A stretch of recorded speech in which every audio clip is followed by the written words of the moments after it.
สวัสดีครับสวัสดีค่ะต้อนรับทุกคนสู่ช่วงเวลาของรายการพิเศษทางช่องทางออนไลน์นะครับแฮร์ริสทรัมป์ประชันวิสัยทัศน์ชิงทำเนียบขาวนะครับอยู่กับคุณมินนี่ณัฐชากิจโมกและผมก้าวพงศธรสุขพงศ์นะครับตลอด90นาทีนับจากนี้ก็คือตั้งแต่8โมงของเราเป็นต้นไปเนี่ยเดี๋ยวเราจะมาติดตามศึกประชันวิสัยทัศน์นัดสำคัญระหว่างคามาลาแฮร์ริสกับโดนัลด์ทรัมป์กันถือว่าเป็นการพบกันบนเวทีครั้งแรกของทั้งคู่ด้วยนะครับชวนคุณผู้ชมที่ติดตามทางออนไลน์นะครับติดตามทาง Facebook YouTubeแล้วก็ช่องทางไทย PBS และทันโลกกับไทย PBS ด้วยนะครับทาง YouTube เนี่ยเรามีโพลด้วยนะมินนี่ว่าคุณคิดว่าใครจะทำผลงานได้ดีในศึกประชันวิสัยทัศน์ครั้งนี้นะครับไปร่วมแสดงความคิดเห็นกันได้เลยใช่ครับถือว่าเป็นการประชันวิสัยทัศน์ที่ยังใช้กติกาคล้ายๆกับครั้งก่อนของ CNN เมื่อเดือนมิถุนายนที่ผ่านมาด้วยนะครับเราไปดูกติกากันนะคะครั้งนี้เหมือนเดิมค่ะก็คือภายในห้องส่งเนี่ยจะไม่มี Live Audience ไม่มีคนนั่งดูเนาะแล้วแต่ละฝ่ายเนี่ยจะมีเวลา2นาทีในการพูดแล้วก็อีกฝ่ายนึงเนี่ยถ้าจะมีอะไรโต้แย้งมีเวลา2นาทีเช่นเดียวกันนะคะแล้วก็ก่อนที่จะจบการดีเบต90นาทีเนี่ยทั้งทรัมป์และแฮร์ริสจะมีเวลา2นาทีค่ะที่จะทำ closingพูดจบการดีเบตของแต่ละฝ่ายนะคะแล้วก็แต่ละคนแน่นอนค่ะห้ามใครมีโพยเนี่ยวางไว้เลยห้ามเอาเข้าไปเด็ดขาดนะคะโพยไม่มีโมเดเลเตอร์2คนเป็นพิธีกรนะคะจาก ABC ค่ะดีเบตทั้งหมดอย่างที่คุณก้าวบอกคือ90นาทีนะคะแล้วก็เป็นครั้งแรกที่2ฝ่ายพบกันได้ข่าวว่าแฮร์ริสนี่เตรียมตัวแบบว่ามีม็อกอัพสตูดิโอขึ้นมาเลยมีการยิงคำถามด้วยใช่ไหมคะมีการจัดแสงมีกล้องมีคนที่มาทำหน้าที่เป็นเหมือนตัวแทนของทรัมป์บนเวทีที่เป็นม็อกเทสด้วยนะครับแต่ว่าสำหรับกติกาเนี่ยก็จะมีกระดาษน้ำดื่มปากกาให้บนโพเดียมเท่านั้นก็คือไม่สามารถพกพาอุปกรณ์ประกอบหรือว่าบันทึกย่ออะไรเข้าไปในห้องส่งได้เลยนะครับทีนี้เมื่อสัปดาห์ที่แล้วทรัมป์เนี่ยกับแฮร์ริสเขาก็ไปโยนเหรียญเสี่ยงดวงครับมินนี่ก็คือเหมือนว่าถ้าโยนชนะก็จะได้เลือกตำแหน่งของโพเดียมแล้วก็ลำดับการพูดปิดรายการใช่ไหมครับทีนี้ทางทรัมป์ก็เป็นฝ่ายชนะครับทรัมป์ก็ได้เลือกในการพูดปิดเป็นคนสุดท้ายของรายการส่วนแฮร์ริสเนี่ยเขาเลือกโพเดียมทางด้านซ้ายมือก็คือทางด้านขวามือของหน้าจอของเรานะครับที่เรากำลังจะติดตามในอีกไม่กี่นาทีนับจากนี้ด้วยครับซึ่งแล้วก็ระหว่างดีเบตไมค์มูดเนาะก็ไม่สามารถพูดแทรกขึ้นมาได้ซึ่งก่อนหน้านี้ทีมงานของแฮร์ริสก็ขอว่าขอพูดแทรกได้ไหมเพราะว่าก่อนหน้านี้เขาปิดไมค์ทั้งไบเดนแล้วก็ทรัมป์ใช่ไหมคะแต่ว่าทางทรัมป์บอกว่าไม่เอากฎเดิมดีกว่าเนาะไม่ให้มีการพูดแทรกคือมองเรื่องนี้มันก็น่าจะเป็นหนึ่งในกลยุทธ์ของทีมแฮร์ริสเหมือนกันนะครับคือทีมแฮร์ริสเนี่ยต้องการที่จะทำยังไงก็ได้ให้ทรัมป์ปลดปล่อยความเป็นทรัมป์ออกมามากที่สุดความไม่มั่นคงทางอารมณ์การที่ใช้คำพูดต่างๆนานาเนี่ยต้องการทำให้ทรัมป์เนี่ยปลดปล่อยสิ่งนั้นออกมาแต่ว่าทางทรัมป์เองก็คงเห็นแล้วว่าคู่แข่งคนนี้แฮร์ริสประมาทไม่ได้เหมือนกันก็เลยไม่ยอมใช่ไหมคะใช่แล้ววันนี้ค่ะมีหลากหลายประเด็นที่ต้องจับตาแน่นอนค่ะมีทั้งนโยบายต่างประเทศนโยบายเศรษฐกิจรวมถึงนโยบายผู้อพยพนะคะที่ทั้งสองฝ่ายเนี่ยจะมาถกกันค่ะเรามาดูนโยบายผู้อพยพกันก่อนแม้แฮร์ริสแน่นอนจุดยืนคล้ายกับโจไบเดนค่ะก็คือยอมเปิดรับผู้อพยพแล้วก็ต้องการให้ผู้อพยพที่ไม่มีเอกสารเนี่ยได้ดำเนินเอกสารแล้วก็ได้ซิติเซนของสหรัฐอเมริกาแน่นอนค่ะว่าจุดยืนแบบนี้นะคะโดนัลด์ทรัมป์ออโพสก็คือเขาไม่เห็นด้วยใช่ไหมคะคือทรัมป์เนี่ยตั้งแต่ดำรงตำแหน่งเมื่อครั้งก่อนก็มีจุดยืนแข็งกร้าวต่อผู้อพยพนะครับบอกได้ว่าถ้าชนะการเลือกตั้งในปีนี้ก็จะสารต่อเรื่องการสร้างกำแพงกั้นระหว่างเม็กซิโกกับสหรัฐเพื่อป้องกันผู้อพยพด้วยแล้วก็จะพิจารณาการเพิกถอนสิทธิ์ในการให้สถานะพลเมืองกับคนชาติไหนก็ตามที่เกิดในสหรัฐด้วยอันนี้เป็นจุดยืนของทรัมป์นะครับส่วนของแฮร์ริสเองก็ดูเหมือนว่าจะเป็นไปตามแนวทางของไบเดนอย่างที่คุณมินนี่บอกเนี่ยแหละแต่ว่าหลังๆมาไบเดนก็ดูเหมือนจะเริ่มมีความแข็งกร้าวเข้มงวดต่อการควบคุมผู้อพยพมากขึ้นนะครับเช่นการยุติพยายามชะลอไม่ให้ผู้อพยพเนี่ยเดินทางเข้าสหรัฐในช่วง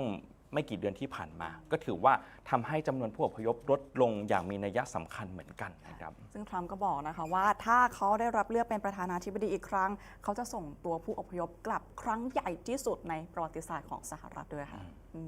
นอกจากเรื่องของผู้อพยพแล้วยังมีเรื่องของสิทธิ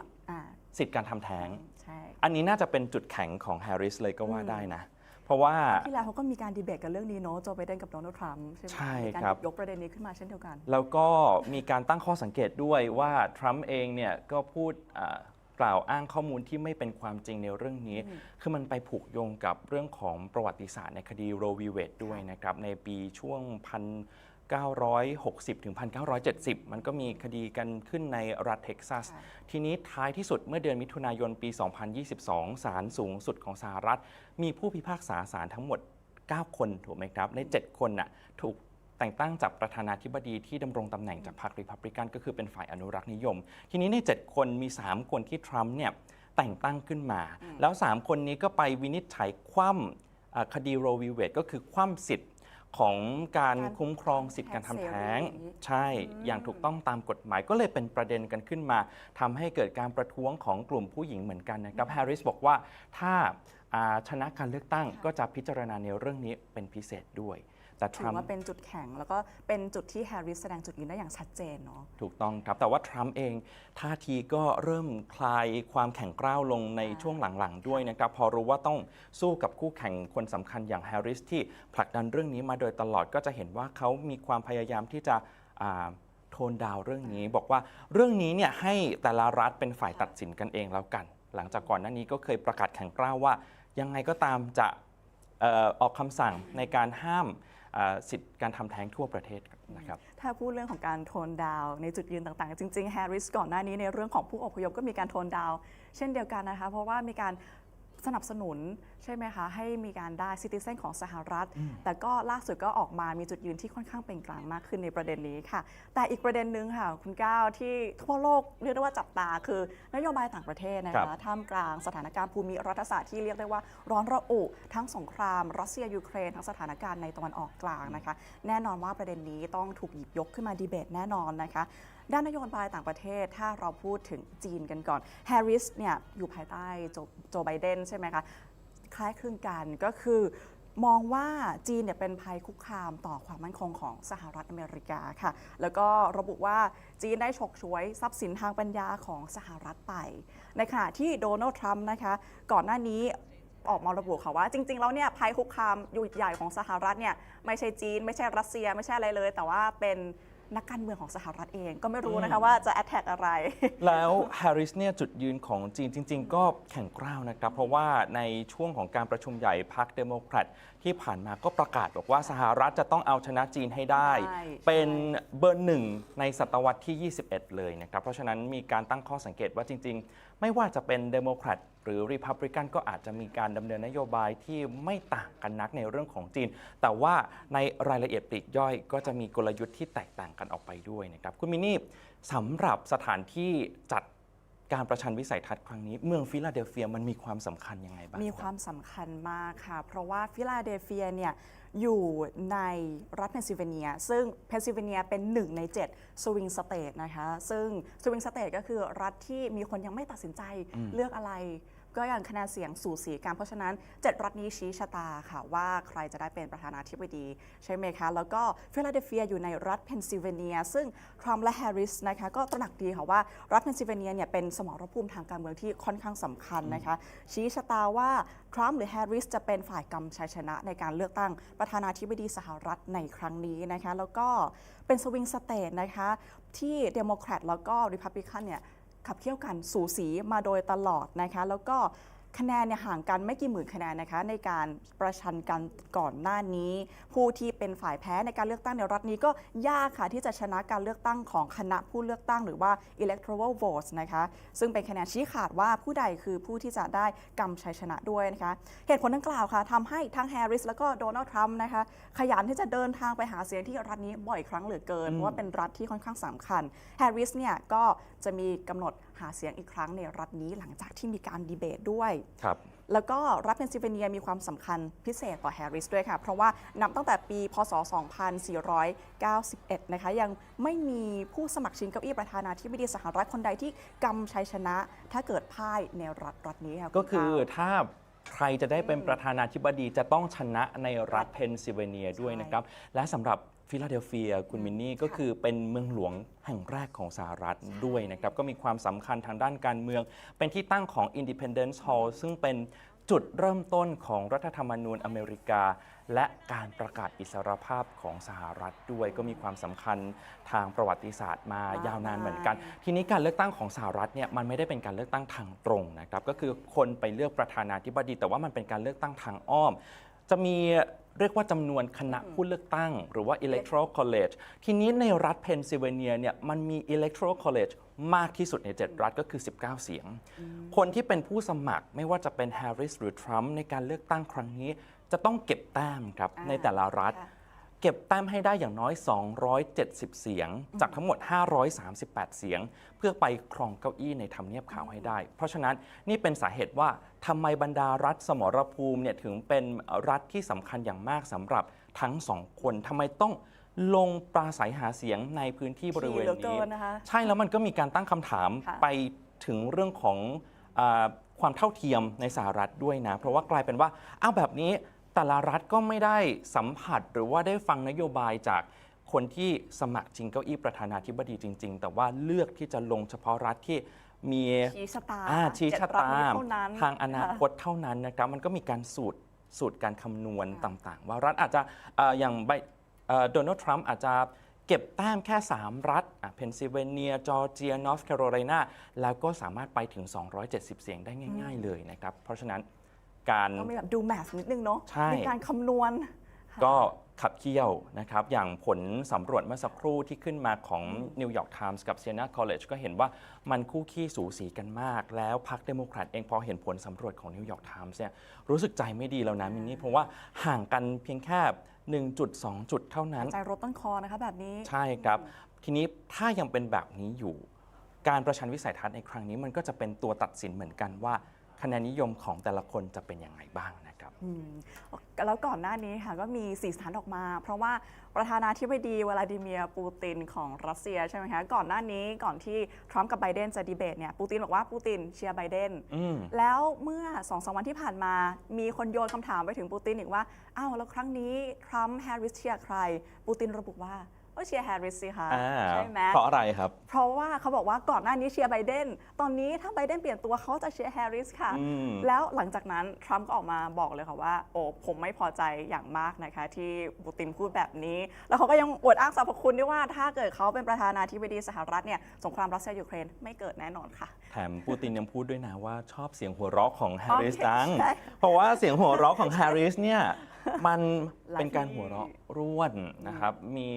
แสดงถึงความสบายอกสบายใจเพราะฉะนั้นถ้าแฮร์ริสขึ้นมาเป็นประธานาธิบดีแล้วก็สบายอกสบายใจแบบนี้เนี่ยก็คงจะไม่ดำเนินมาตรการคว่ำบาตรกับรัสเซียมั้ง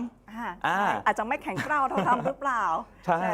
ต้องติดตามนะครับไม่รู้ว่าเป็นเกมการวางหมากของปูตินหรือเปล่าเพราะว่าในช่วงเวลาเดียวกันก็มีข่าวเหมือนกันว่าทางสื่อทางการรัสเซียเองก็พยายามเข้ามาแทรกแซงการเลือกตั้งสหรัฐนะครับกลายเป็นเรื่องเป็นราวของ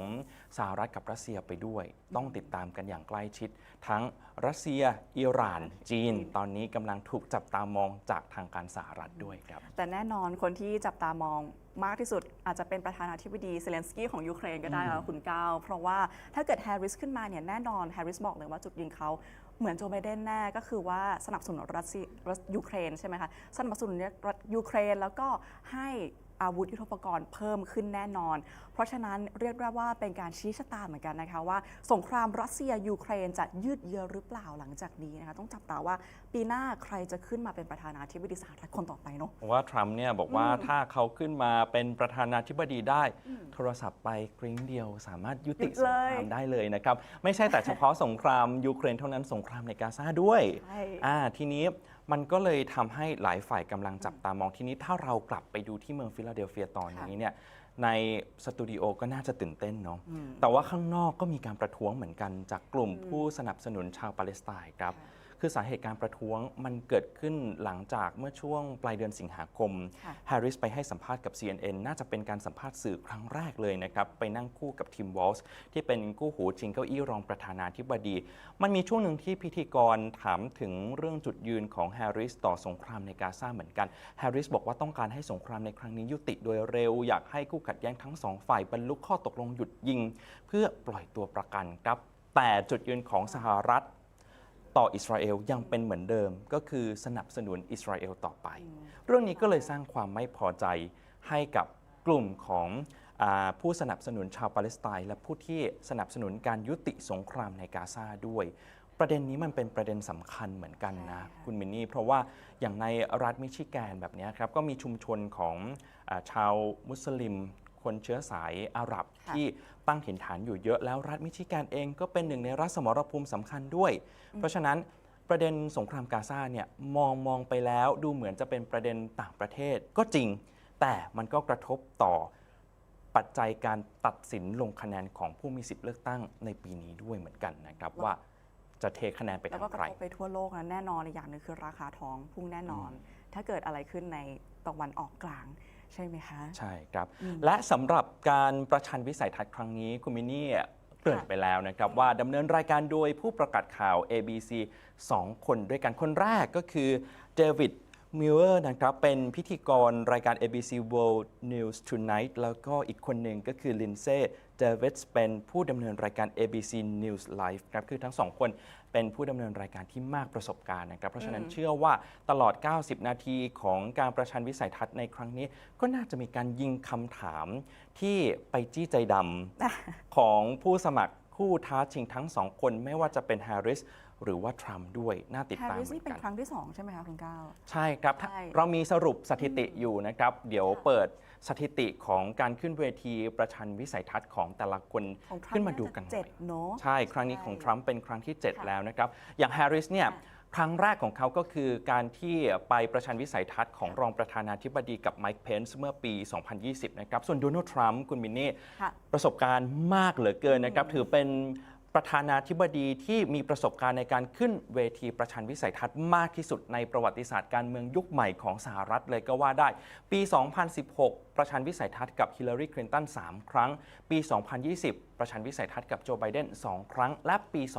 2024 ประชันวิสัยทัศน์กับโจไบเดนอีก1 ครั้งเมื่อเดือนมิถุนายนที่ผ่านมาที่จัดโดย CNN ด้วยครับแหมต้องจับตานะว่าทรัมป์เนี่ยจะเก่าเกมจริงๆหรือเปล่าเพราะว่า7 ครั้งกับ1 ครั้งเนี่ยต่างกันอยู่เหมือนกันนะคะต่างกันอยู่ครับแม้ว่า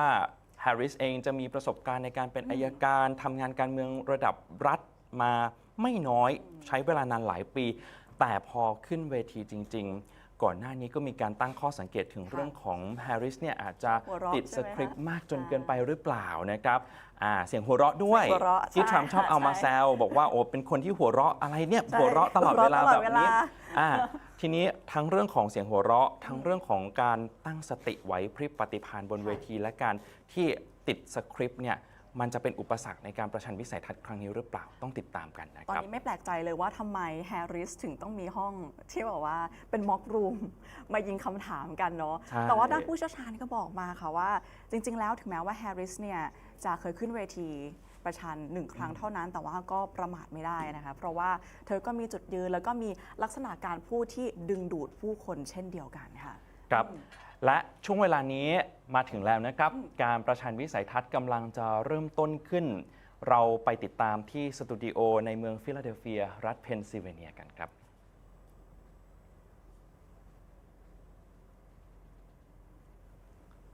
This is an intimate setting for two candidates who have never met. President Trump won the coin toss. He chose to deliver the final closing statement of the evening. Vice President Harris selected the podium to the right. So let's now welcome the candidates to the stage. Vice President Kamala Harris and President Donald Trump.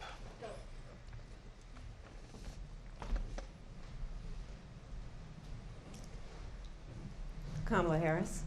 Let's have a good debate. Nice to see you. Have fun. Thank you. Welcome to you both. It's wonderful to have you. It's an honor to have you both here tonight. Good evening. We are looking forward to a spirited and thoughtful debate. So let's get started. I want to begin tonight with the issue that voters repeatedly say is their number one issue, and that is the economy and the cost of living in this country. Vice President Harris, you and President Trump were elected 4 years ago, and your opponent on the stage here tonight often asks his supporters, are you better off than you were 4 years ago? When it comes to the economy, do you believe Americans are better off than they were 4 years ago? So I was raised as a middle-class kid,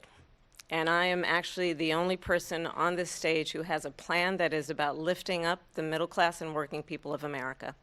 I believe in the ambition, the aspirations, the dreams of the American people. And that is why I imagine and have actually a plan to build what I call an opportunity economy. Because here's the thing. We know that we have a shortage of homes and housing, and the cost of housing is too expensive for far too many people.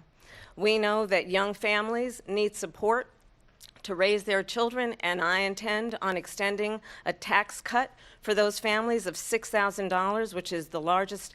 child tax credit that we have given in a long time, so that those young families can afford to buy a crib, buy a car seat, buy clothes for their children.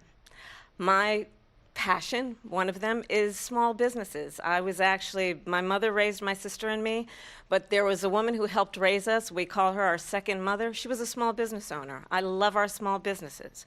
My plan is to give a $50,000 tax deduction to start up small businesses, knowing they are part of the backbone of America's economy. My opponent, on the other hand, his plan is to do what he has done before, which is to provide a tax cut for billionaires and big corporations, which will result in $5 trillion to America's deficit. My opponent has a plan that I call the Trump's sales tax, which would be a 20% tax on everyday goods that you rely on to get through the month. Economists have said that that Trump sales tax would actually result for middle-class families in about $4,000 more a year because of his policies and his ideas about what should be the backs of middle-class people paying for tax cuts for billionaires. President Trump, I'll give you 2 minutes. First of all, I have no sales tax. That's an incorrect statement. She knows that. We're doing tariffs on other countries. Other countries are going to finally, after 75 years, pay us back for all that we've done for the world.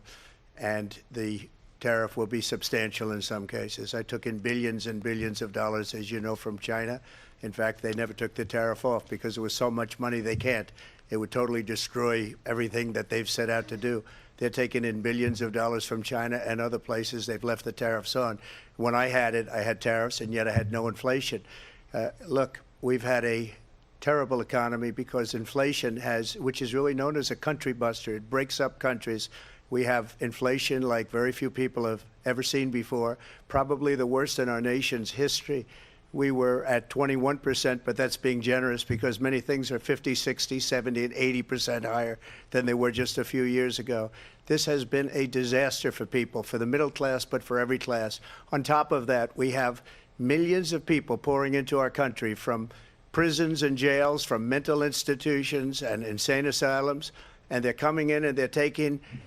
jobs that are occupied right now by African Americans and Hispanics, and also unions. Unions are going to be affected very soon. And you see what's happening. You see what's happening with towns throughout the United States. You look at Springfield, Ohio. You look at Aurora in Colorado. They are taking over the towns. They're taking over buildings. They're going in violently. These are the people that Xi and Biden led into our country, and they're destroying our country. They're dangerous. They're at the highest level of criminality, and we have to get them out. We have to get them out fast. I created one of the greatest economies in the history of our country. I'll do it again and even better. We are going to get to immigration and border security during this debate, but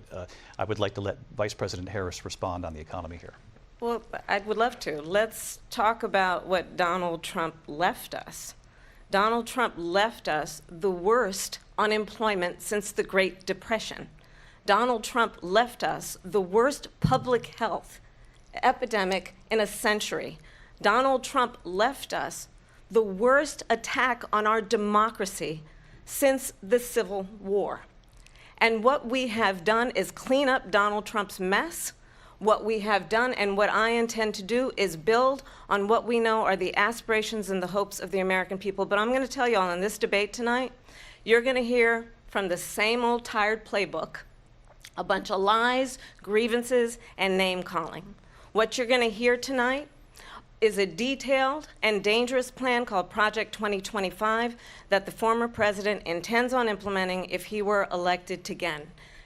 I believe very strongly that the American people want a president who understands the importance of bringing us together, knowing we have so much more in common than what separates us, and I pledge to you to be a president for all Americans. President Trump will give you a minute here to respond. Number one, I have nothing to do, as you know, and as she knows better than anyone, I have nothing to do with Project 2025. That's out there. I haven't read it. I don't want to read it purposely. I'm not going to read it. This was a group of people that got together. They came up with some ideas, I guess some good, some bad, but it makes no difference. I have nothing to do. Everybody knows I'm an open book. Everybody knows what I'm going to do. Cut taxes very substantially and create a great economy like I did before. We had the greatest economy. We got hit with a pandemic, and the pandemic was not since 1917, where 100 million people died, has there been anything like it. We did a phenomenal job with the pandemic. We handed them over a country where the economy and where the stock market was higher than it was before the pandemic came in. Nobody's ever seen anything like it. We made ventilators for the entire world. We got gowns, we got masks, we did things that nobody thought possible. And people give me credit for rebuilding the military. They give me credit for a lot of things, but not enough credit for the great job we did with the pandemic. But the only jobs they got were bounce back jobs. These were jobs bounced back, and it bounced back and it went to their benefit. But I was the one that created them. They know it, and so does everybody else. Vice President Harris, I'll let you respond. So Donald Trump has no plan for you. And when you look at his economic plan, it's all about tax breaks for the richest people. I am offering what I describe as an opportunity economy, and the best economists in our country, if not the world, have reviewed our relative plans for the future of America. What Goldman Sachs has said is that Donald Trump's plan would make the economy worse, mine would strengthen the economy. What the Wharton School has said is Donald Trump's plan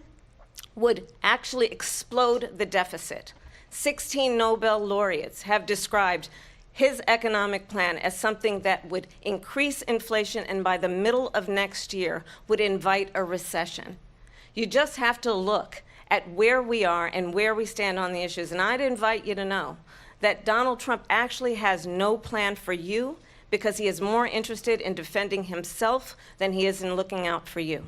That's just a soundbite. They gave her that to say. Look, I went to the Wharton School of Finance, and many of those professors, the top professors, think my plan is a brilliant plan. It's a great plan. It's a plan that's going to bring up our worth, our value as a country. It's going to make people want to be able to go and work and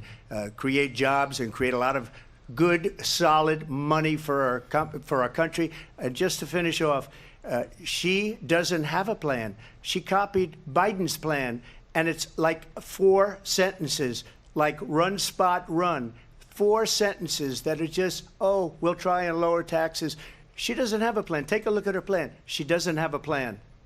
Mr. President, I do want to drill down on something you both brought up. The Vice President brought up your tariffs. You responded, and let's drill down on this because your plan is what she calls is essentially a national sales tax. Your proposal calls for tariffs, as you pointed out here, on foreign imports across the board. You recently said that you might double your plan, imposing tariffs up to 20% on goods coming into this country. As you know, many economists say that with tariffs at that level, costs are then passed on to the consumer. Vice President Harris has argued it'll mean higher prices on gas, food, clothing, medication, arguing it costs the typical family nearly $4,000 a year. Do you believe Americans can afford higher prices because of tariffs? They're not going to have higher prices. What's going to have and who's going to have higher prices is China and all of the countries that have been ripping us off for years. I was the only president ever. China was paying us hundreds of billions of dollars, and so were other countries. And, you know, if she doesn't like them, they should have gone out and they should have immediately cut the tariffs. But those tariffs are there 3.5 years now under their administration. We are going to take in billions of dollars, hundreds of billions of dollars. I had no inflation, virtually no inflation. They had the highest inflation perhaps in the history of our country because I've never seen a worse period of time. People can't go out and buy cereal or bacon or eggs or anything else.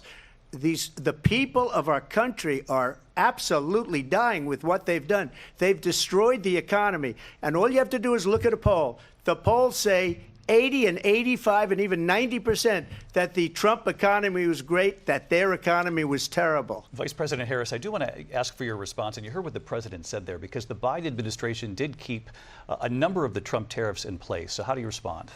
Well, let's be clear that the Trump administration resulted in a trade deficit, one of the highest we've ever seen in the history of America. He invited trade wars. You want to talk about his deal with China? What he ended up doing is under Donald Trump's presidency, he ended up selling American chips to China to help them improve and modernize their military, basically sold us out, when a policy about China should be in making sure the United States of America wins the competition for the 21st century, which means focusing on the details of what that requires, focusing on relationships with our allies, focusing on investing in American-based technology so that we win the race on AI, on quantum computing, focusing on what we need to do to support America's workforce so that we don't end up having, on the short end of the stick, in terms of workers' rights. But what Donald Trump did, let's talk about this, with COVID, is he actually thanked President Xi for what he did during COVID. Look at his tweet. Thank you, President Xi, exclamation point, when we know that Xi was responsible for lacking and not giving us transparency about the origins of COVID. President Trump, I'll let you respond. First of all, they bought their chips from Taiwan. We hardly make chips anymore because of philosophies like they have and policies like they have. I don't say her because she has no policy. Everything that she believed 3 years ago and 4 years ago is out the window. She's going to my philosophy now. In fact, I was going to send her a MAGA hat. She's gone to my philosophy. But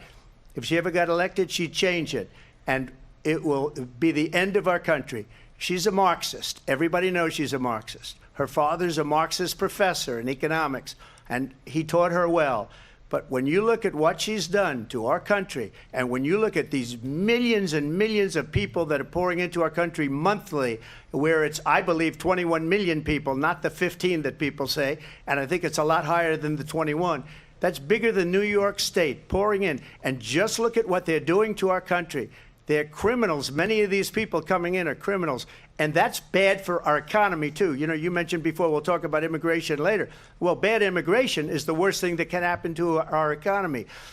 They have, and she has, destroyed our country with policy that's insane. Almost policy that you'd say they have to hate our country. President Trump, thank you. Lindsay? I want to turn to the issue of abortion. President Trump, you've often touted that you were able to kill Roe v. Wade. Last year, you said that you were proud to be the most pro-life president in American history. Then last month, you said that your administration would be great for women and their reproductive rights. In your home state of Florida, you surprised many with regard to your 6-week abortion ban because you initially had said that it was too short. And you said, quote, I'm going to be voting that we need more than 6 weeks. But then the very next day, you reversed course and said you would vote to support the 6-week ban. Vice President Harris says that women shouldn't trust you on the issue of abortion because you've changed your position so many times. Therefore, why should they trust you? Well, the reason I'm doing that vote is because the plan is, as you know, the vote is,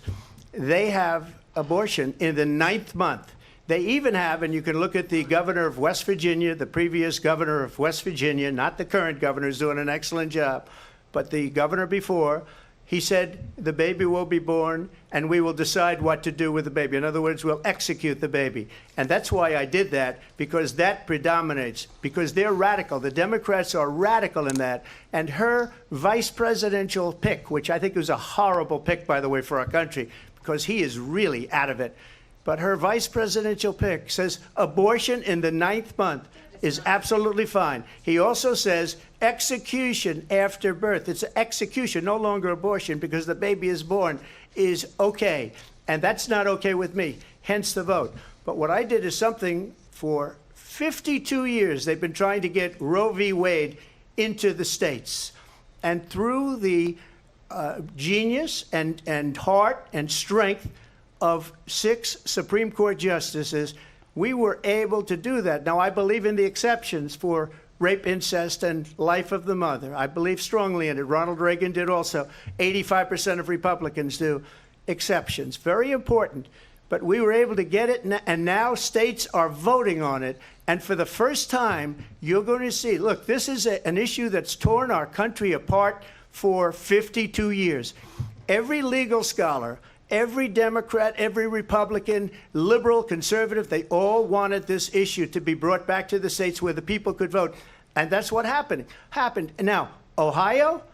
the vote was somewhat liberal. Kansas, the vote was somewhat liberal, much more liberal than people would have thought. But each individual state is voting. It's the vote of the people now. It's not tied up in the federal government. I did a great service in doing it. It took courage to do it. And the Supreme Court had great courage in doing it. And I give tremendous credit to those 6 justices. There is no state in this country where it is legal to kill a baby after it's born. Madam Vice President, I want to get your response to President Trump. Well, as I said, you're going to hear a bunch of lies, and that's not actually a surprising fact.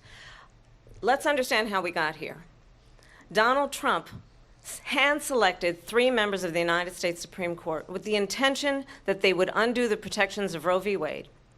And they did exactly as he intended. And now in over 20 states, there are Trump abortion bans, which make it criminal for a doctor or nurse to provide health care. In one state, it provides prison for life.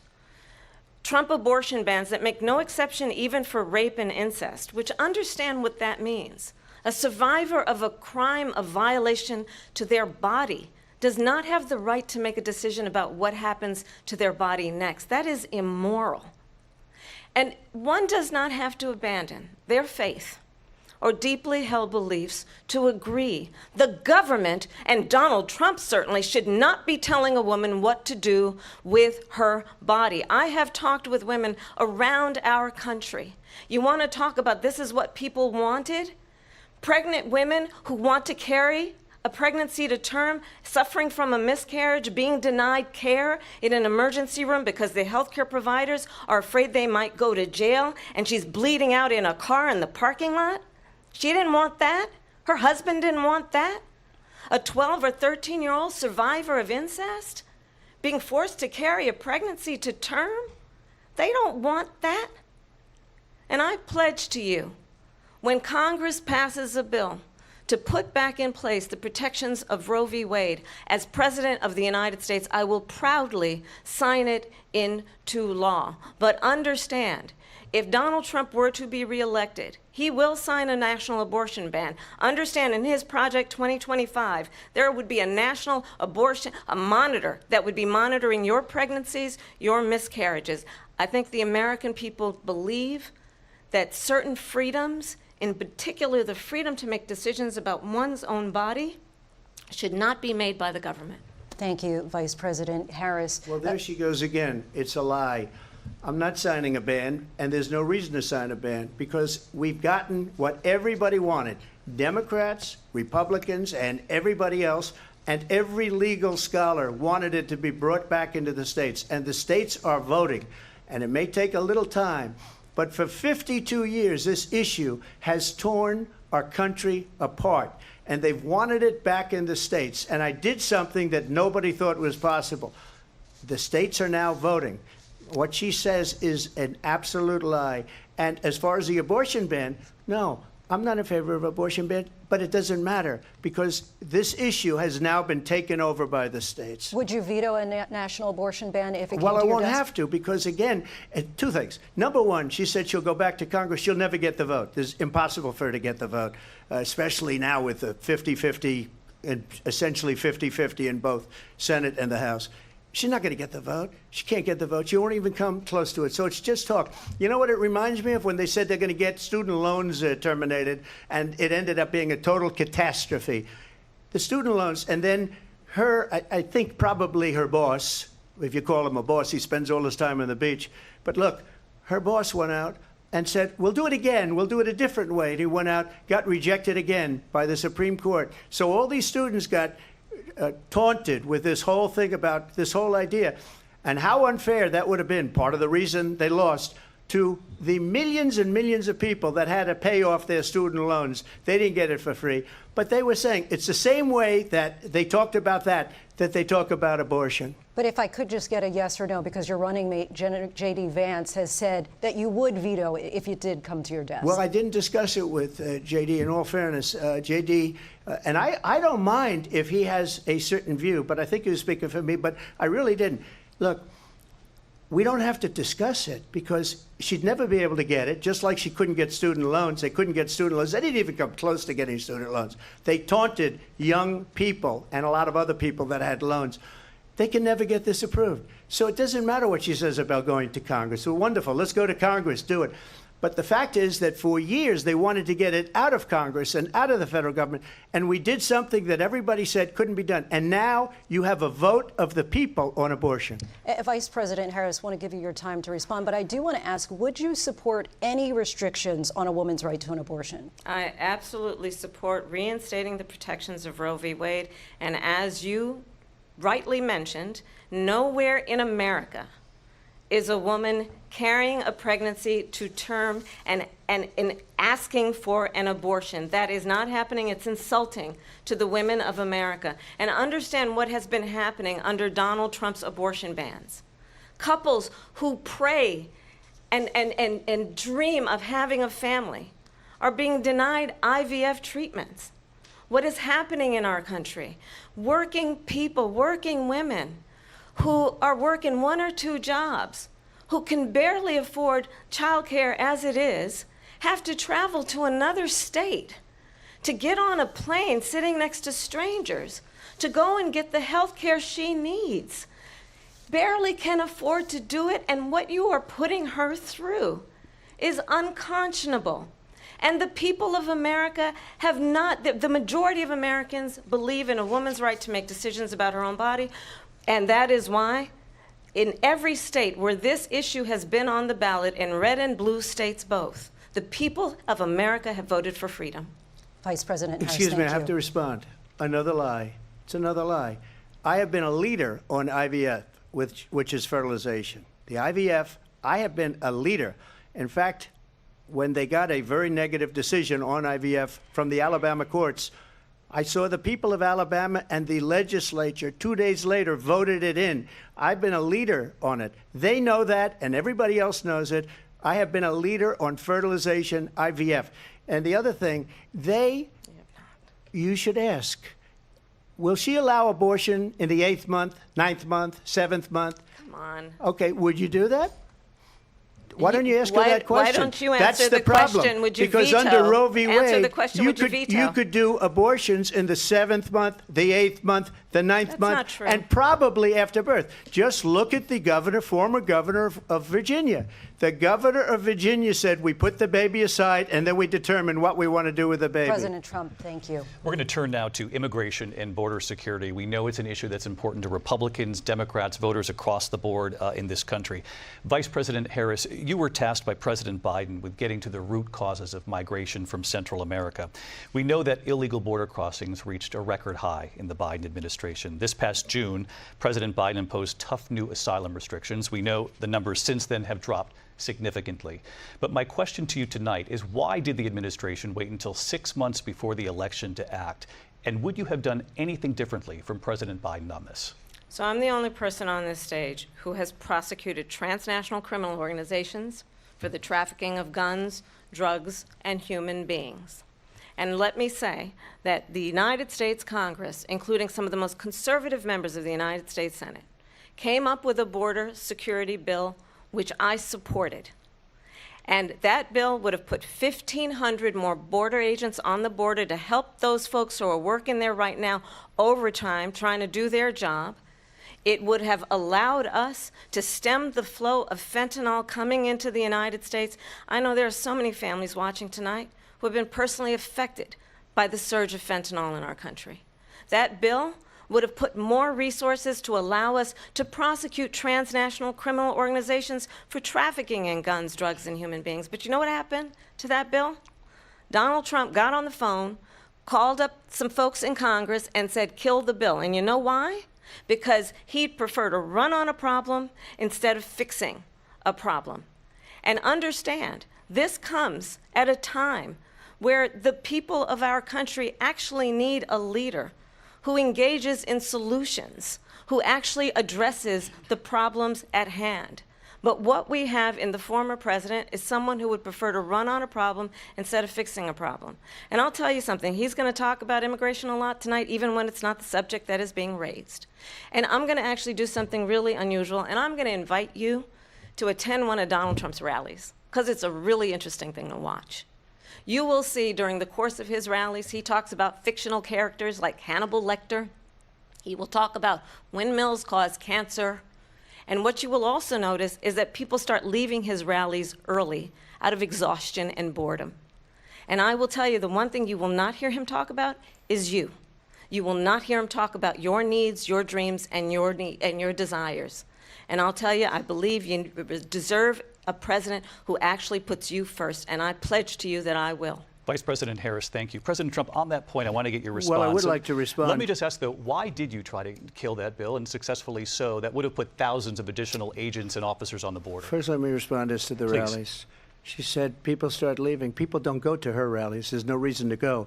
And the people that do go, she's bussing them in and paying them to be there, and then showing them in a different light. So she can't talk about that. People don't leave my rallies. We have the biggest rallies, the most incredible rallies in the history of politics. That's because people want to take their country back. Our country is being lost. We're a failing nation. And it happened 3.5 years ago. And what's going on here, you're going to end up in World War III, just to go into another subject. What they have done to our country by allowing these millions and millions of people to come into our country, and look at what's happening to the towns all over the United States. And a lot of towns don't want to talk. It's not going to be Aurora or Springfield. A lot of towns don't want to talk about it because they're so embarrassed by it. In Springfield, they're eating the dogs, the people that came in. They're eating the cats. They're eating the pets of the people that live there. And this is what's happening in our country, and it's a shame. As far as rallies are concerned, as far as the reason they go is they like what I say. They want to bring our country back. They want to make America great again. It's a very simple phrase, make America great again. She's destroying this country, and if she becomes president, this country doesn't have a chance of success. Not only success, we'll end up being Venezuela on steroids. I just want to clarify here. You bring up Springfield, Ohio, and ABC News did reach out to the city manager there. He told us there have been no credible reports of specific claims of pets being harmed, injured, or abused by individuals within the immigrant community. Well, I've seen people on television. Let me just say here, this is the people on television say my dog was taken and used for food. So maybe he said that, and maybe that's a good thing to say for a city manager. I'm not taking this from but television. But the people on television saying their manager. dog was eaten by the people that went there. Again, the Springfield city manager says there's no evidence of that. Vice We'll President find Harris, out. I'll let you respond to the rest of what you've heard. You talk about extreme. This is, I think, one of the reasons why in this election I actually have the endorsement of 200 Republicans who have formerly worked with President Bush, Mitt Romney, and John McCain, including the endorsement of former Vice President Dick Cheney and Congress member Liz Cheney. And if you want to really know the inside track on who the former president is, if he didn't make it clear already, just ask people who have worked with him. His former chief of staff, a 4-star general, has said he has contempt for the Constitution of the United States. His former national security advisor has said he is dangerous and unfit. His former Secretary of Defense has said the nation, the Republic, would never survive another Trump term. And when we listen to this kind of rhetoric, when the issues that affect the American people are not being addressed, I think the choice is clear in this election. President Trump, I'll give you a quick minute to respond here. Thank you, because when I hear that, see, I'm a different kind of a person. I fired most of those people. Not so graciously. They did bad things or a bad job. I fired them. They never fired one person. They didn't fire anybody having to do with Afghanistan and the Taliban and the 13 people who's were just killed, viciously and violently killed, and I got to know the parents and the family. They didn't fire. They should have fired all those generals, all those top people, because that was one of the most incompetently handled situations anybody has ever seen. So when somebody does a bad job, I fire him. And you take a guy like Esper, he was no good, I fired him, so he writes a book. Another one writes a book, because with me they can write books, with nobody else can they. But they have done such a poor job, and they never fire anybody. Look at the economy. Look at the inflation. They didn't fire any of their economists. They have the same people. That's a good way not to have books written about you. But just to finish, I got more votes than any Republican in history by far. In fact, I got more votes than any president, sitting president, in history by far. Let me continue on immigration. It was what you wanted to talk about earlier, so let's get back to your deportation proposal that the vice president has reacted to as well. President Trump, you call this the largest domestic deportation operation in the history of our country. You say you would use the National Guard. You say if things get out of control, you'd have no problem using the U.S. military. Police, yes. You also said you would use local police. How would you deport 11 million undocumented immigrants? I know you believe that number is much higher. Take us through this. What does this look like? Will authorities be going door to door in this country? Yeah, it is much higher because of them. They allowed criminals, many millions of criminals. They allowed terrorists. They allowed common street criminals. They allowed people to come in, drug dealers, to come into our country. And they're now in the United States and told by their countries like Venezuela, don't ever come back or we're going to kill you. Do you know that crime in Venezuela and crime in countries all over the world is way down? You know why? Because they've taken their criminals off the street and they've given them to her to put into our country. And this will be one of the greatest mistakes in history for them to allow. And I think they probably did it because they think they're going to get votes, but it's not worth it because they're destroying the fabric of our country by what they've done. There's never been anything done like this at all. They've destroyed the fabric of our country. Millions of people let in, and all over the world, crime is down all over the world except here. Crime here is up and through the roof. Despite their fraudulent statements that they made, crime in this country is through the roof. And we have a new form of crime. It's called migrant crime. And it's happening at levels that nobody thought possible. President Trump, as you know, the FBI says overall violent crime is actually coming down in this country. But Vice Excuse me, President the Harris, FBI they were defrauding statements. They didn't include the worst cities. They didn't include the cities with the worst crime. It was a fraud. Just like their number of 818,000 jobs that they said they created turned out to be a fraud. President Trump, thank you. I'll let you respond, Vice President Harris. Well, I think this is so rich coming from someone who has been prosecuted for national security crimes, economic crimes, election interference, has been found liable for sexual assault, and his next big court appearance is in November at his own criminal sentencing.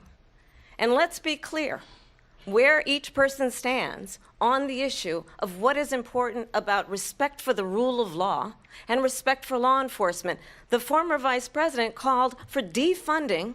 federal law enforcement, 45,000 agents, get this, on the day after he was arraigned on 34 felony counts.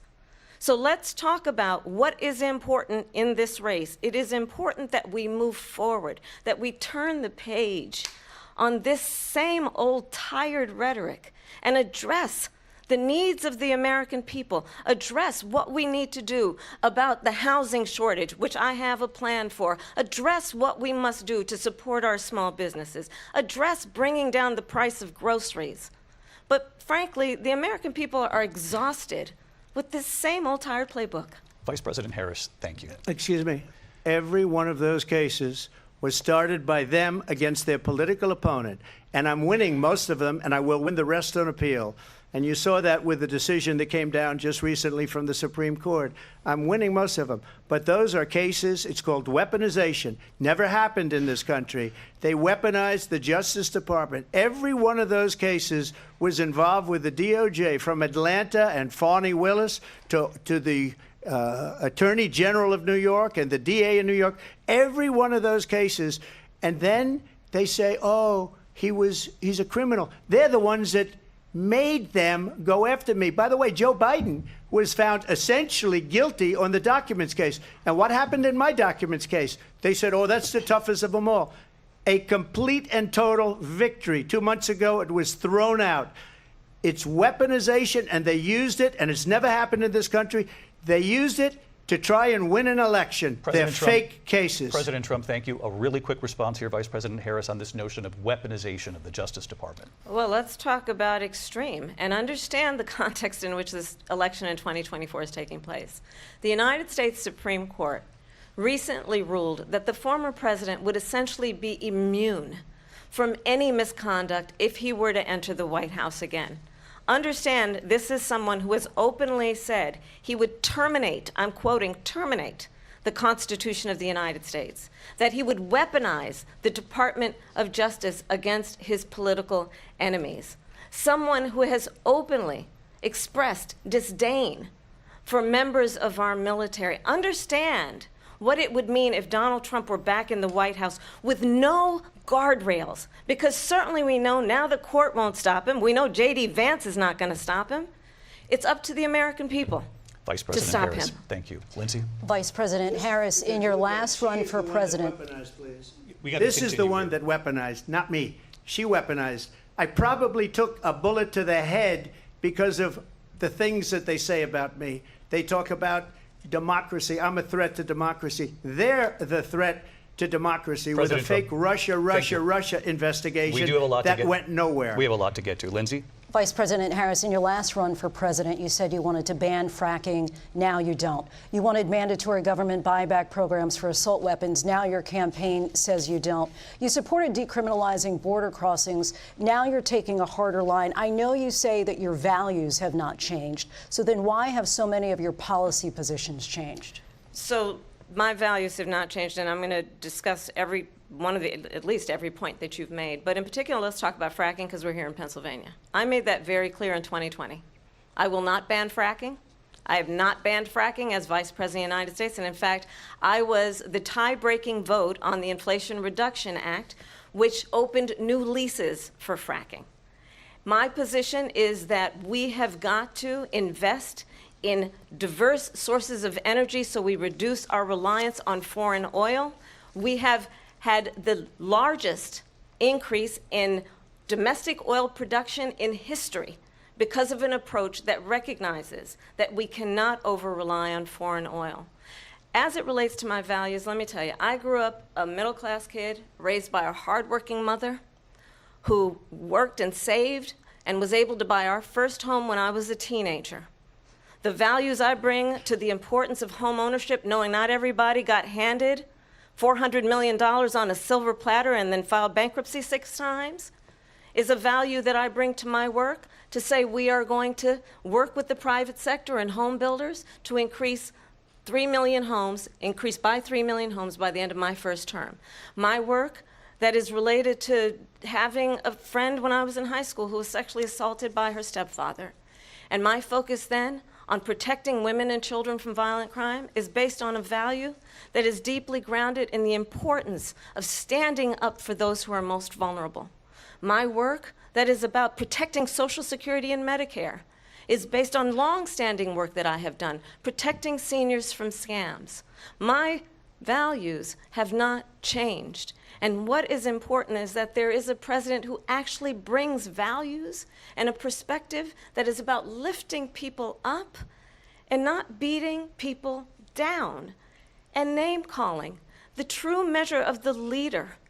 is the leader who actually understands the strength is not in beating people down, it's in lifting people up. I intend to be that president.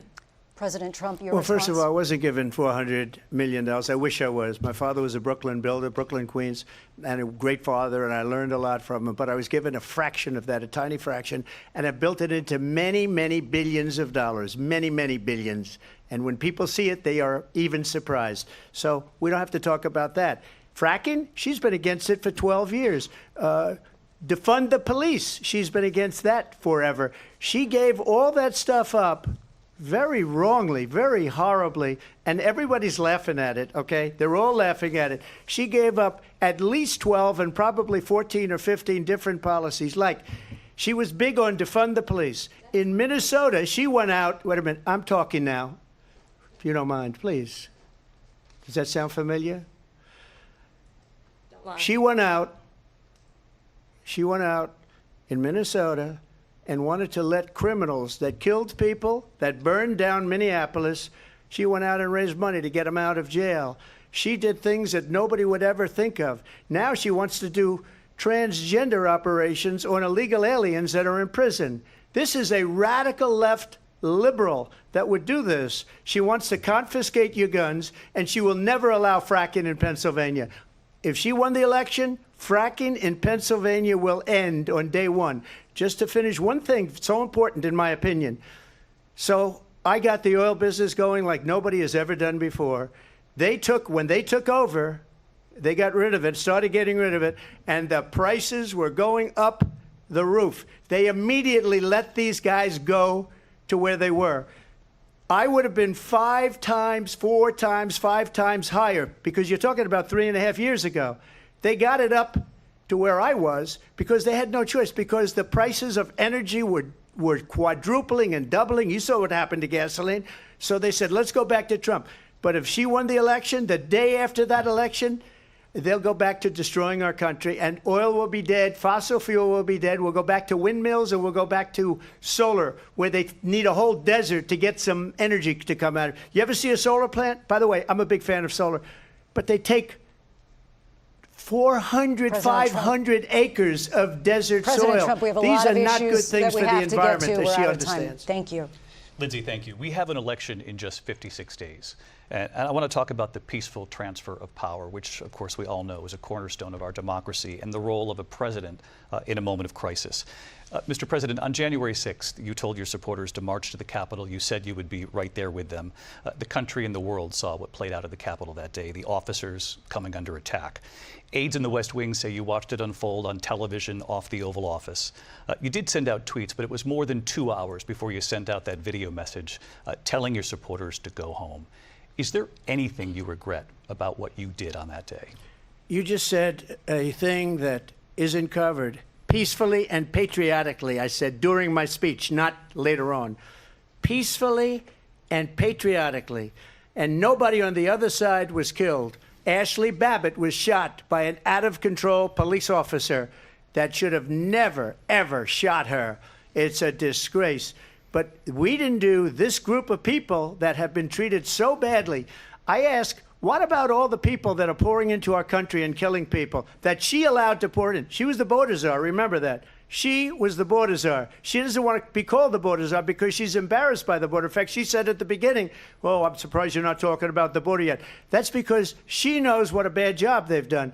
What about those people? When are they going to be prosecuted? When are these people from countries all over the world, not just South America? They're coming in from all over the world, David, all over the world. And crime rates are down all over the world because of it. But let me just ask you, David, when are those people going to be prosecuted? When are the people that burned down Minneapolis going to be prosecuted? Or in Seattle? They went into Seattle. They took over a big percentage of the city of Seattle. When are those people going to be prosecuted?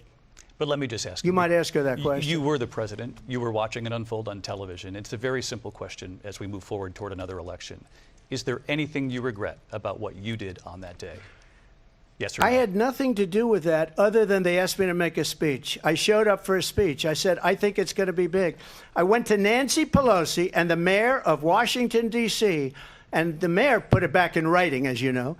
I said, you know, this is going to be a very big rally or whatever you want to call it. And again, it wasn't done by me. It was done by others. I said, I'd like to give you 10,000 National Guard or soldiers. They rejected me. Nancy Pelosi rejected me. It was just 2 weeks ago. Her daughter has a tape of her saying she is fully responsible for what happened. They want to get rid of that tape. It would have never happened if Nancy Pelosi and the mayor of Washington did their jobs. I wasn't responsible for security. Nancy Pelosi was responsible. She didn't do her job. The question was about you as president, not about former Speaker Pelosi, but I do want Vice President Harris to respond here. I was at the Capitol on January 6th. I was the vice president-elect. I was also an acting senator. I was there. And on that day, the President of the United States incited a violent mob to attack our nation's capital, to desecrate our nation's capital. On that day, 140 law enforcement officers were injured, and some died. And understand, the former president has been indicted and impeached for exactly that reason. But this is not an isolated situation. Let's remember Charlottesville, where there was a mob of people carrying tiki torches, spewing anti-Semitic hate. And what did the president then at the time say? There were fine people on each side. Let's remember that when it came to the Proud Boys, a militia, the president said, the former president said, stand back and stand by. So for everyone watching who remembers what January 6th was, I say, we don't have to go back. Let's not go back. We're not going back. It's time to turn the page. And if that was a bridge too far for you, well, there is a place in our campaign for you to stand for country, to stand for our democracy, to stand for rule of law, and to end the chaos, and to end the approach that is about attacking the foundations of our democracy because you don't like the outcome. And be clear on that point. Donald Trump, the candidate, has said in this election there will be a bloodbath if this and the outcome of this election is not to his liking. Let's turn the page on this. Let's not go back. Let's chart a course for the future and not go backwards to the past. Let me just follow up here. It was a different term, and it was a term that related to energy because they have destroyed our energy business. That was where bloodbath was. Also, on Charlottesville, that story has been, as you would say, debunked. Laura Ingraham, Sean Hannity, Jesse, all of these people, they covered it. If they go an extra sentence, they will see it was perfect. It was debunked in almost every newspaper, but they still bring it up, just like they bring 2025 up. They bring all of this stuff up. I ask you this. You talk about the Capitol. Why are we allowing these millions of people to come through on the southern border? How come she's not doing anything? And I'll tell you what I would do, and I would be very proud to do it. I would say we would both leave this debate right now. I'd like to see her go down to Washington, D.C. during this debate because we're wasting a lot of time. Go down to, because she's been so bad, it's so ridiculous. Go down to Washington, D.C. and let her sign a bill to close up the border because they have the right to do it. They don't need bills. They have the right to do it. The President of the United States, you'll get him out of bed, you'll wake him up at 4 o'clock in the afternoon, you'll say, come on down to the office, let's sign a bill. If he signs a bill that the border is closed, all he has to do is say it to the Border Patrol, who are phenomenal. If they do that, the border is closed. Mr. Those President, people are killing many people, unlike J6. We talked immigration here tonight. I do want to focus on this next issue to both of you because it really brings us this into focus, truth in these times that we're living in. Mr. President, for 3.5 years after you lost the 2020 election, you repeatedly falsely claimed that you won, many times saying you won in a landslide. In the past couple of weeks leading up to this debate, you have said, quote, you lost by a whisker, that you, quote, didn't quite make it, that you came up a little bit short. I said that? Are you now acknowledging that you lost in 2020? No, I don't acknowledge that at all. But I you said did that say sarcastically. That. You know that. It was said, oh, we lost by a whisker. That was said sarcastically. Look, there's so much proof. All you have to do is look at it. And they should have sent it back to the legislatures for approval. I got almost 75 million votes, the most votes any sitting president has ever gotten. I was told if I got 63, which was what I got in 2016, you can't be beaten. The election, people should never be thinking about an election as fraudulent. We need two things. We need walls, and we have to have it. We have to have borders, and we have to have good elections. Our elections are bad. And a lot of these illegal immigrants coming in, they're trying to get them to vote. They can't even speak English. They don't even know what country they're in practically. And these people are trying to get them to vote. And that's why they're allowing them to come into our country. I did watch all of these pieces of video. I didn't detect the sarcasm, lost by a whisker. We didn't quite make it. And we should just point out here as clarification, and you know this, you and your allies, 60 cases in front of many judges, many of them No Republican. judge looked at it. And said they there was said no we didn't have widespread fraud. standing. That's the other thing. They said we didn't have standing, a technicality. Can you imagine a system where a person in an election doesn't have standing? The President of the United States doesn't have standing. That's how we lost. If you look at the facts, and I'd love to have you'll do a special on it. I'll show you Georgia, and I'll show you Wisconsin, and I'll show you Pennsylvania, and I'll show you. We have so many facts and statistics, but you know what? That doesn't matter because we have to solve the problem that we have right now. That's old news. And the problem that we have right now is we have a nation in decline, and they have put it into decline. We have a nation that is dying, David. Mr. President, thank you. Vice President Harris, you heard the president there tonight. He said he didn't say that he lost by a whisker. So he still believes he did not lose the election that was won by President Biden and yourself. But I do want to ask you about something that's come up in the last couple of days. This was a post from President Trump about this upcoming election just weeks away. He said, when I win, those people who cheated, and then he lists donors, voters, election officials, he says will be prosecuted to the fullest extent of the law, which will include long-term prison sentences. One of your campaign's top lawyers responded saying, we won't let Donald Trump intimidate us. We won't let him suppress the vote. Is that what you believe he's trying to do here? Donald Trump was fired by 81 million people. So let's be clear about that. And clearly he is having a very difficult time processing that. But we cannot afford to have a president of the United States who attempts, as he did in the past, to upend the will of the voters in a free and fair election. And I'm going to tell you that I have traveled the world as Vice President of the United States, and world leaders are laughing at Donald Trump. I have talked with military leaders, some of whom worked with you, and they say you're a disgrace. And when you then talk in this way in a presidential debate and deny what over and over again are court cases you have lost because you did in fact lose that election, it leads one to believe that perhaps we do not have in the candidate to my right the temperament or the ability to not be confused about fact. That's deeply troubling, and the American people deserve better. I'll give you 1 minute to respond, Mr. President. Let me just tell you about world leaders. Viktor Orban, one of the most respected men, they call him a strong man. He's a tough person, smart. Prime Minister of Hungary. They said, why is the whole world blowing up? 3 years ago it wasn't. Why is it blowing up?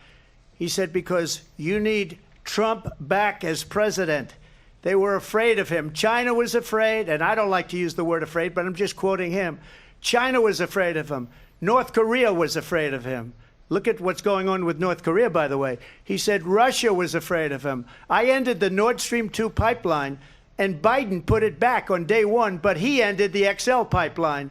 The XL pipeline in our country, he ended that. But he let the Russians build a pipeline going all over Europe and heading into Germany, the biggest pipeline in the world. Look, Viktor Orban said it. He said the most respected, most feared person is Donald Trump. We had no problems when Trump was president. But when this weak, pathetic man that you saw at a debate just a few months ago, that if he weren't in that debate, he'd be running instead of her. She got no votes. He got 14 million votes. What you did, you talk about a threat to democracy. He got 14 million votes, and they threw him out of office. And you know what? I'll give you a little secret. He hates her. He can't stand her. But he got 14 million votes. They threw him out. She got 0 votes. And when she ran, she was the first one to leave because she failed. And now she's running. I don't understand it, but I'm okay with it because your time is I think we're going to do very well. We've got a lot more to get to. Turning now to the Israel-Hamas war and the hostages who are still being held, Americans among them. Vice President Harris, in December, you said, quote, Israel has a right to defend itself, but you added, quote, it matters how, saying international humanitarian law must be respected. Israel must do more to protect innocent civilians. You said that 9 months ago. Now an estimated 40,000 Palestinians are dead. Nearly 100 hostages remain. Just last week, Prime Minister Benjamin Netanyahu said there's not a deal in the making. President Biden has not been able to break through the stalemate. How would you do it? Well, let's understand how we got here. On October 7, Hamas, a terrorist organization,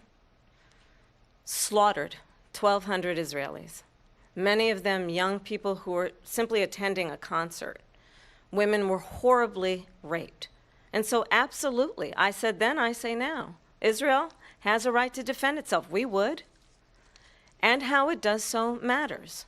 because it is also true, far too many innocent Palestinians have been killed. Children, mothers. What we know is that this war must end. It must end immediately, and the way it will end is we need a ceasefire deal and we need the hostages out. And so we will continue to work around the clock on that. Work around the clock, also understanding that we must chart a course for a two-state solution. And in that solution, there must be security for the Israeli people and Israel, and in equal measure for the Palestinians. But the one thing I will assure you always, I will always give Israel the ability to defend itself, in particular as it relates to Iran, and any threat that Iran and its proxies pose to Israel. But we must have a two-state solution where we can rebuild Gaza, where the Palestinians have security, self-determination, and the dignity they so rightly deserve. President Trump, how would you negotiate with Netanyahu and also Hamas in order to get the hostages out and prevent the killing of more innocent civilians in Gaza? If I were president, it would have never started. If I were president, Russia would have never, ever, I know Putin very well, he would have never, and there was no threat of it either, by the way, for 4 years, have gone into Ukraine and killed millions of people when you add it up, far worse than people understand what's going on over there. But when she mentions about Israel, all of a sudden, she hates Israel. She wouldn't even meet with Netanyahu when he went to Congress to make a very important speech. She refused to be there because she was at a sorority party of hers. She wanted to go to the sorority party. She hates Israel. If she's president, I believe that Israel will not exist within 2 years from now. And I've been pretty good at predictions, and I hope I'm wrong about that one. She hates Israel. At the same time, in her own way, she hates the Arab population because the whole place is going to get blown up. Arabs, Jewish people, Israel will be gone. It would have never happened. Iran was broke under Donald Trump. Now Iran has $300 billion because they took off all the sanctions that I had. Iran had no money for Hamas or Hezbollah or any of the 28 different spheres of terror. And they are spheres of terror, horrible terror. They had no money. It was a big story, and you know it. You covered it very well, actually. They had no money for terror. They were broke. Now they're a rich nation, and now what they're doing is they're spreading that money around. Look at what's happening with the Houthis and Yemen. Look at what's going on in the Middle East. This would have never happened. I will get that settled and fast, and I'll get the war with Ukraine and Russia ended. If I'm president-elect, I'll get it done before even becoming president. Vice President Harris, he says you hate Israel. That's absolutely not true. I have my entire career and life supported Israel and the Israeli people. He knows that. He's trying to, again, divide and distract from the reality, which is it is very well known that Donald Trump is weak and wrong on national security and foreign policy. It is well known that he admires dictators, wants to be a dictator on day one, according to himself. It is well known that he said of Putin that he can do whatever the hell he wants and go into Ukraine. It is well known that he said when Russia went into Ukraine, it was brilliant. It is well known he exchanged love letters with Kim Jong-un, and it is absolutely well known that these dictators and autocrats are rooting for you to be president again because they're so clear they can manipulate you with flattery and favors. And that is why so many military leaders who you have worked with have told me you are a disgrace. That is why we understand that we have to have a president who is not consistently weak and wrong on national security, including the importance of upholding and respecting in highest regard our military. Vice President Harris, thank you. They're the ones, and she's the one that caused it. that's weak on national security by allowing every nation last month for the year, 168 different countries sending people into our country. Their crime rates are way down.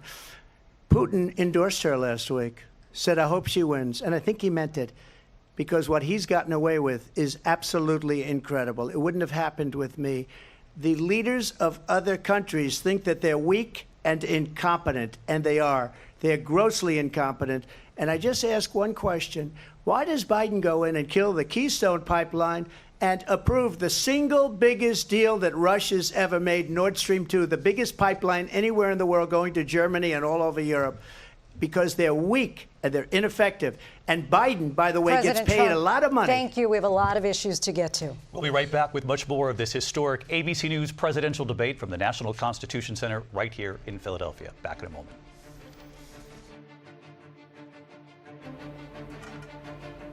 เป็นยังไงครับทุกคนช่วงแรกของการประชันวิสัยทัศน์ร้อนแรงมากนะครับและร่วมวิเคราะห์ในรายการกับเราวันนี้ครับต้อนรับศาสตราจารย์ดร.สิริพันธ์ นกสวนสวัสดีจากคณะรัฐศาสตร์จุฬาลงกรณ์มหาวิทยาลัยครับสวัสดีครับอาจารย์ครับสวัสดีค่ะ สวัสดีท่านผู้ฟังค่ะ เป็นไงครับเทียบฟอร์มทั้งสองคนอาจารย์ประเมินแล้วกับการพบกันครั้งแรกครับ อันนี้ต้องถือว่าทั้งคู่ได้ทำคะแนนได้ดีนะคะคุมอารมณ์ได้ดีนะคะโดยเฉพาะอย่างยิ่งแฮร์ริสเนี่ยต้องบอกว่าคือทรัมป์เนี่ยไม่แปลกใจเพราะว่าอันนี้เป็นครั้งที่ 7 ละในการ presidential debate นะคะไม่นับว่ามีรอบprimary ของพรรค Republican เองแต่ว่าแฮร์ริสเนี่ยเป็นครั้งแรกนะคะคุมอารมณ์ได้ดีคือมีสีหน้าย่อยยิ้มบ้างนะคะแล้วก็ทำหน้าเหมือนกำลังตรวจสอบทำหน้าเหมือนตัวเองกำลังเป็นอัยการแล้วตรวจสอบทรัมป์อยู่ตลอดเวลานะคะแล้วก็จะสังเกตว่าคำถามที่ทาง ABC เตรียมมาให้เนี่ยไม่รู้คิดไปเองหรือเปล่าว่าเหมือนจะเปิดให้แฮร์ริสโจมตีทรัมป์ได้หลายประเด็นนะคะอันนี้ต้องบอกไว้ก่อนหน้านี้เลยว่าคือทรัมป์เนี่ยไม่อยากมาดีเบตที่ให้โดยที่ให้ ABC เป็นโฮสต์เป็นเจ้าภาพเพราะว่าทรัมป์เคยบอกว่า ABC เนี่ยเป็นสถานีที่ลำเอียงอคติแย่มากอะไรทั้งหลายซึ่งอันนี้ก็ทำให้ตั้งข้อสังเกตได้นะคะว่าคำถามที่เรียงมาเนี่ยหลายประเด็นเนี่ยเปิดช่องให้แฮร์ริสโจมตีนะคะแต่ขณะเดียวกันที่เป็นข้อสังเกตซึ่งแฮร์ริสทำได้ดีมากนะคะแต่ข้อสังเกตก็คือว่าประเด็นก็คือว่าวันนี้เนี่ยสิ่งที่กำไรแฮร์ริสคุณแฮร์ริสจะต้องทำเนี่ยคือเอาชนะใจคนที่ยังไม่ได้ตัดสินใจใช่ไหมคะคือคนที่ตัดสินใจโอนเอียงไปแล้วเนี่ยอันนี้ชัดเจนคือถ้าดูจากโพลระดับประเทศก็คือ49 ต่อ 48นะคะห่างกันนิดนึงนะคะส่วนในมณรัฐที่เรียกว่าเป็นสวิงสเตทหรือ battleground state เนี่ยเป็นตัวเลขที่สูสีกันมากแต่ว่ามันจะมีคนที่ยังไม่ตัดสินใจและคนที่ยังไม่ตัดสินใจเนี่ยอยากรู้ว่าคุณแฮร์ริสเนี่ยเป็นตัวแทนของอะไรจุดยืนจะแก้ปัญหาเศรษฐกิจอย่างไรจะแก้ปัญหาผู้อพยพอย่างไรซึ่งเรายังไม่ค่อยเห็นประเด็นนี้ที่คุณแฮร์ริสจะขยี้ออกมาแต่การโจมตีทรัมป์การทำให้ทรัมป์ดูเหมือนเป็นตัวตลกเป็นautocrat lover เป็นคนที่รักผู้นำอำนาจนิยมนะชูวิกเตอร์ ออร์แบนซึ่งเป็นนายกรัฐมนตรีของฮังการีขึ้นมาอันนี้ก็คือจริงๆแล้วทรัมป์เสียแต้มเยอะแต่ขณะเดียวกันถามว่าคุณแฮร์ริสได้แต้มจากคนที่ยังไม่ตัดสินใจหรือเปล่าอันนี้ต้องรอดูคือหลังเบรกก่อนหน้านี้มีผลสำรวจจากนิวยอร์กไทมส์เหมือนกันว่าต้องการรู้จักแฮร์ริสให้มากขึ้นจากการประชันวิสัยทัศน์นะครับใช่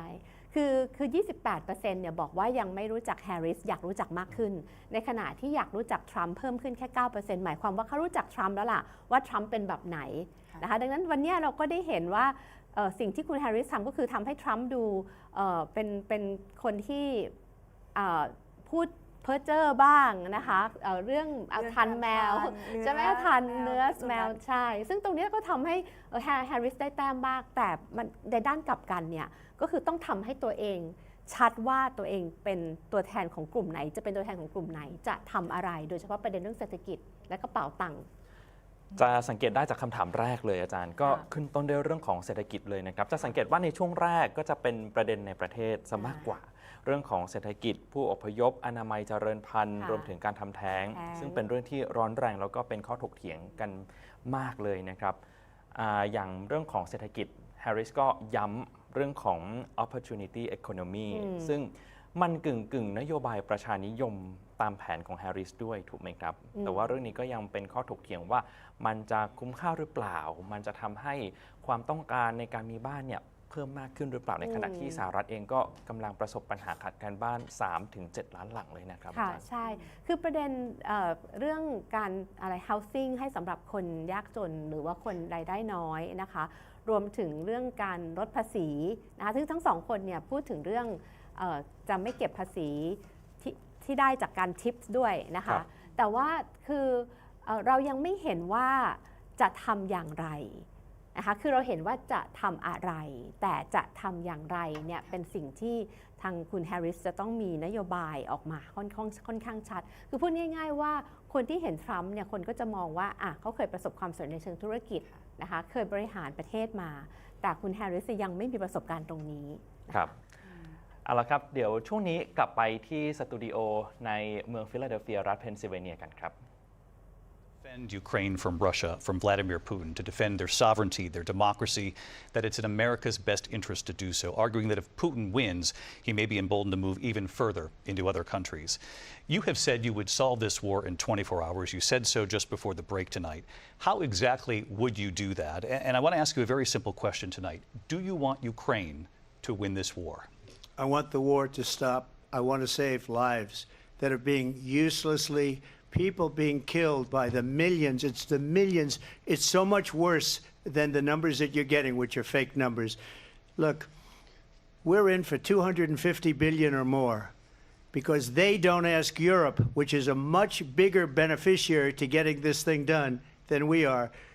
They're in for $150 billion less because Biden and you don't have the courage to ask Europe like I did with NATO. They paid billions and billions, hundreds of billions of dollars when I said, either you pay up or we're not going to protect you anymore. So that's maybe one of the reasons they don't like me as much as they like weak people. But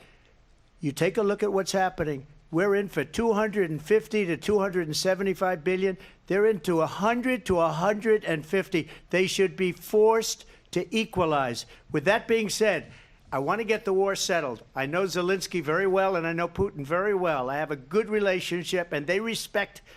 your president, okay? They respect me. They don't respect Biden. How would you respect him? Why? For what reason? He hasn't even made a phone call in 2 years to Putin, hasn't spoken to anybody. They don't even try and get it. That is a war that's dying to be settled. I will get it settled before I even become president. If I win, when I'm president-elect, and what I'll do is I'll speak to one, I'll speak to the other, I'll get them together. That war would have never happened. And in fact, when I saw Putin after I left, unfortunately left because our country has gone to hell. But after I left, when I saw him building up soldiers, he did it after I left.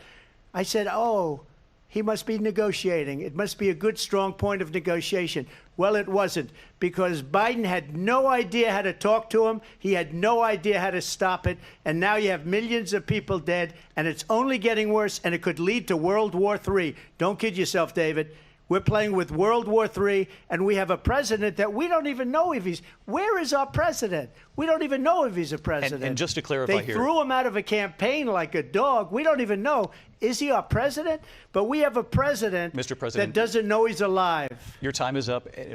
Just to clarify in the question, do you believe it's in the U.S. best interest for Ukraine to win this war, yes or no? I think it's the U.S. best interest to get this war finished and just get it done. All right. Negotiate a deal because we have to stop all of these human lives from being destroyed. I want to take this to Vice President Harris. I want to get your thoughts on support for Ukraine in this moment, but also as Commander-in-Chief, if elected, how would you deal with Vladimir Putin, and would it be any different from what we're seeing from President Biden? Well, first of all, it's important to remind the former president you're not running against Joe Biden, you're running against me. I believe the reason that Donald Trump says that this war would be over within 24 hours is because he would just give it up. And that's not who we are as Americans. Let's understand what happened here. I actually met with Zelensky a few days before Russia invaded, tried through force to change territorial boundaries, to defy one of the most important international rules and norms, which is the importance of sovereignty and territorial integrity. And I met with President Zelensky. I shared with him American intelligence about how he could defend himself. Days later, I went to NATO's eastern flank, to Poland and Romania. And through the work that I and others did, we brought 50 countries together to support Ukraine in its righteous defense. And because of our support, because of the air defense, the ammunition, the artillery, the javelins, the Abrams tanks that we have provided, Ukraine stands as an independent and free country. If Donald Trump were president, Putin would be sitting in Kyiv right now. And understand what that would mean, because Putin's agenda is not just about Ukraine. Understand why the European allies and our NATO allies are so thankful that you are no longer president, and that we understand the importance of the greatest military alliance the world has ever known, which is NATO, and what we have done to preserve the ability of Zelensky and the Ukrainians to fight for their independence. Otherwise, Putin would be sitting in Kyiv with his eyes on the rest of Europe, starting with Poland. And why don't you tell the 800,000 Polish Americans right here in Pennsylvania how quickly you would give up for the sake of favor and what you think is a friendship with what is known to be a dictator who would eat you for lunch. Vice President Harris, thank you. We've heard from both of you on Ukraine tonight. Afghanistan came up in the last hour. I wanted her to respond to something you said earlier, and please, I'll give you a minute here. Putin would be sitting in Moscow, and he wouldn't have lost 300,000 men and women, but he would have been sitting in Moscow. Quiet, please. He would have been sitting in Moscow much happier than he is right now. But eventually, you know, he's got a thing that other people don't have. He's got nuclear weapons. They don't ever talk about that. He's got nuclear weapons. Nobody ever thinks about that. And eventually, maybe he'll use them, and maybe he hasn't been that threatening, but he does have that. Something we don't even like to talk about. Nobody likes to talk about it. But just so you understand, they sent her to negotiate peace before this war started. 3 days later, he went in and he started the war because everything they said was weak and stupid. They said the wrong things. That war should have never started. She was the emissary. They sent her in to negotiate with Zelensky and Putin, and she did. And the war started 3 days later. And that's the kind of talent we have with her. She's worse than Biden. In my opinion, I think he's the worst president in the history of our country. She goes down as the worst vice president in the history of our country. But let me tell you something. She is a horrible negotiator. They sent her in to negotiate. As soon as they left, Putin did the invasion. President Trump, thank you. You did bring up something. You said she went to negotiate with Vladimir Putin. Vice President Harris, have you ever met Vladimir Putin? Can you clarify tonight? Yet again, I said it at the beginning of this debate, you're going to hear a bunch of lies coming from this fellow. And that is another one. When I went to meet with President Zelensky, I've now met with him over 5 times. The reality is it has been about standing as America always should, as a leader upholding international rules and norms, as a leader who shows strength, understanding that the alliances we have around the world are dependent on our ability to look out for our friends and not favor our enemies because you adore strongmen instead of caring about democracy. And that is very much what is at stake here. The President of the United States is commander-in-chief. And the American people have a right to rely on a president who understands the significance of America's role and responsibility in terms of ensuring that there is stability and ensuring we stand up for our principles and not sell them for the benefit of personal flattery. We've talked about Ukraine and Vladimir Putin. I do want to talk about Afghanistan. It came up in the first hour of this debate. I want to move on to Afghanistan. Said Trump did the most amazing thing I've ever seen. He got these countries, the 28 countries at the time, to pay up. He said, I've never seen. He's the head of NATO. He said, I've never seen. For years, we were paying almost all of NATO. We were being ripped off by European nations, both on trade and on NATO. I got them to pay up by saying one of the statements you made before, if you don't pay, we're not going to protect you. President Otherwise, Trump. we would have never gotten it. He said it was one of the most incredible jobs that he's ever seen done. Thank you. I want to turn to Afghanistan. It came up in the first hour of the debate, and we witnessed a poignant moment today on Capitol Hill, honoring the soldiers who died in the chaotic withdrawal from Afghanistan. I do want to ask the Vice President, do you believe you bear any responsibility in the way that withdrawal played out? Well, I will tell you, I agreed with President Biden's decision to pull out of Afghanistan. 4 presidents said they would, and Joe Biden did. And as a result, America's taxpayers are not paying the $300 million a day we were paying for that endless war. And as of today, there is not one member of the United States military who is in active duty in a combat zone in any war zone around the world, the first time this century. But let's understand how we got to where we are. Donald Trump, when he was president, negotiated one of the weakest deals you can imagine. He calls himself a deal maker. Even his national security advisor said it was a weak, terrible deal. And here's how it went down.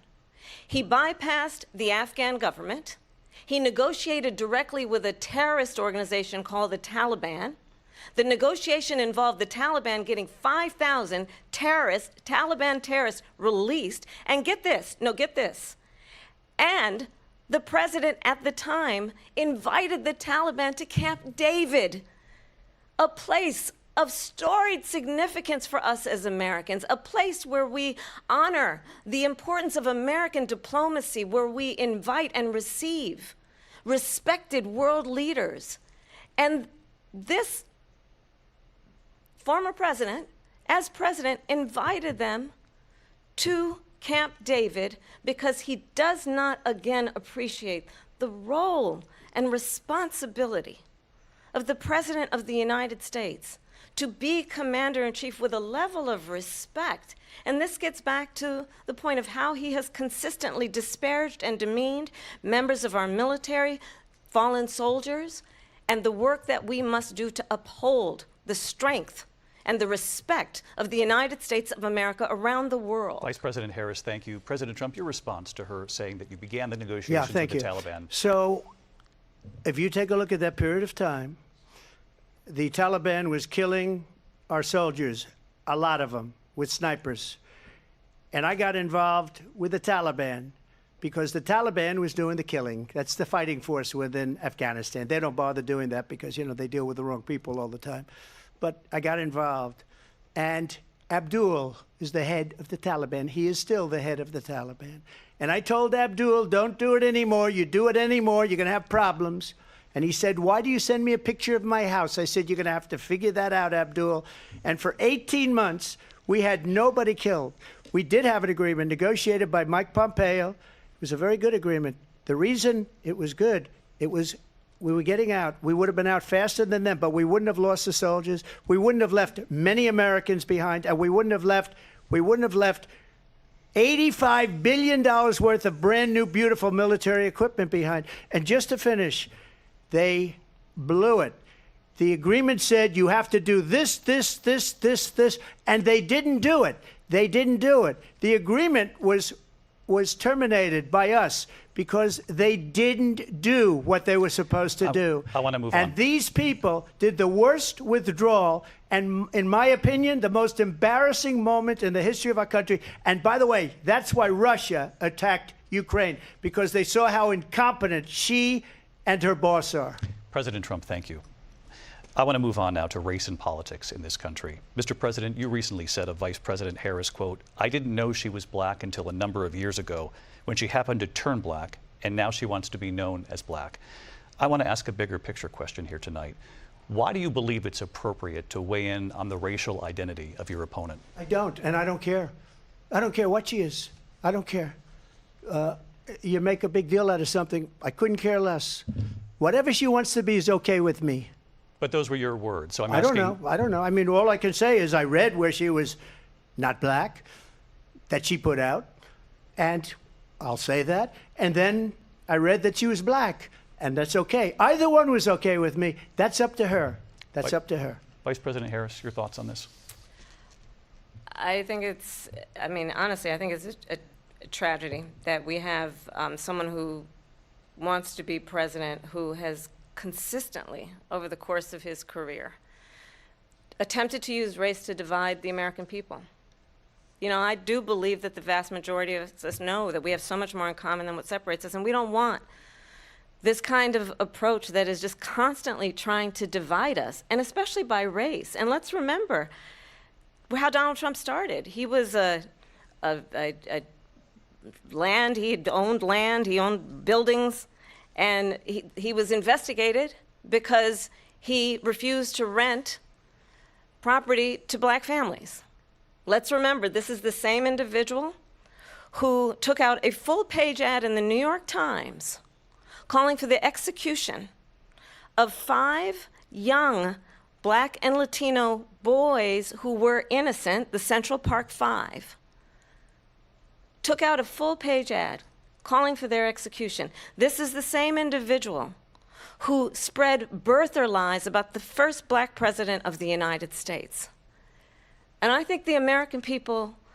want better than that, want better than this,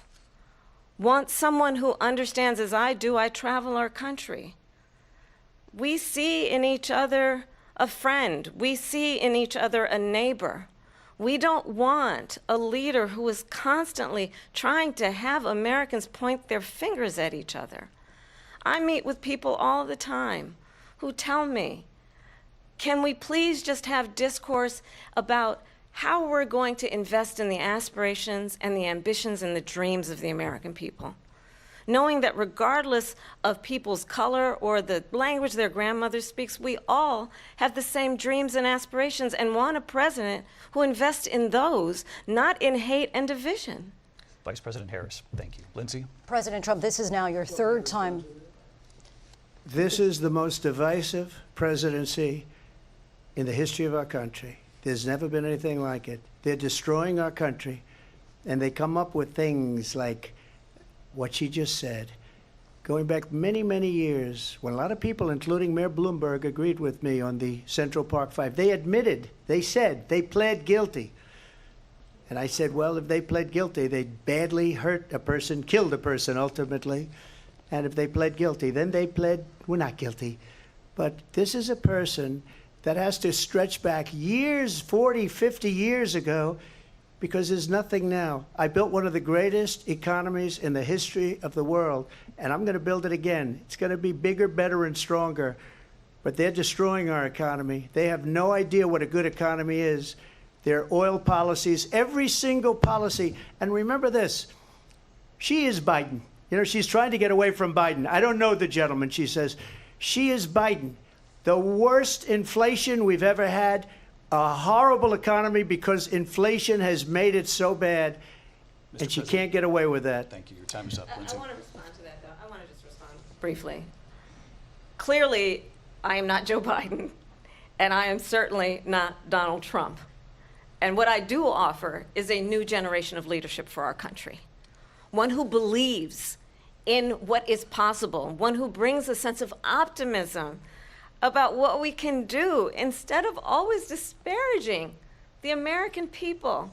I believe in what we can do to strengthen our small businesses, which is why I have a plan. Let's talk about our plans and let's compare the plans. I have a plan to give startup businesses $50,000 tax deduction,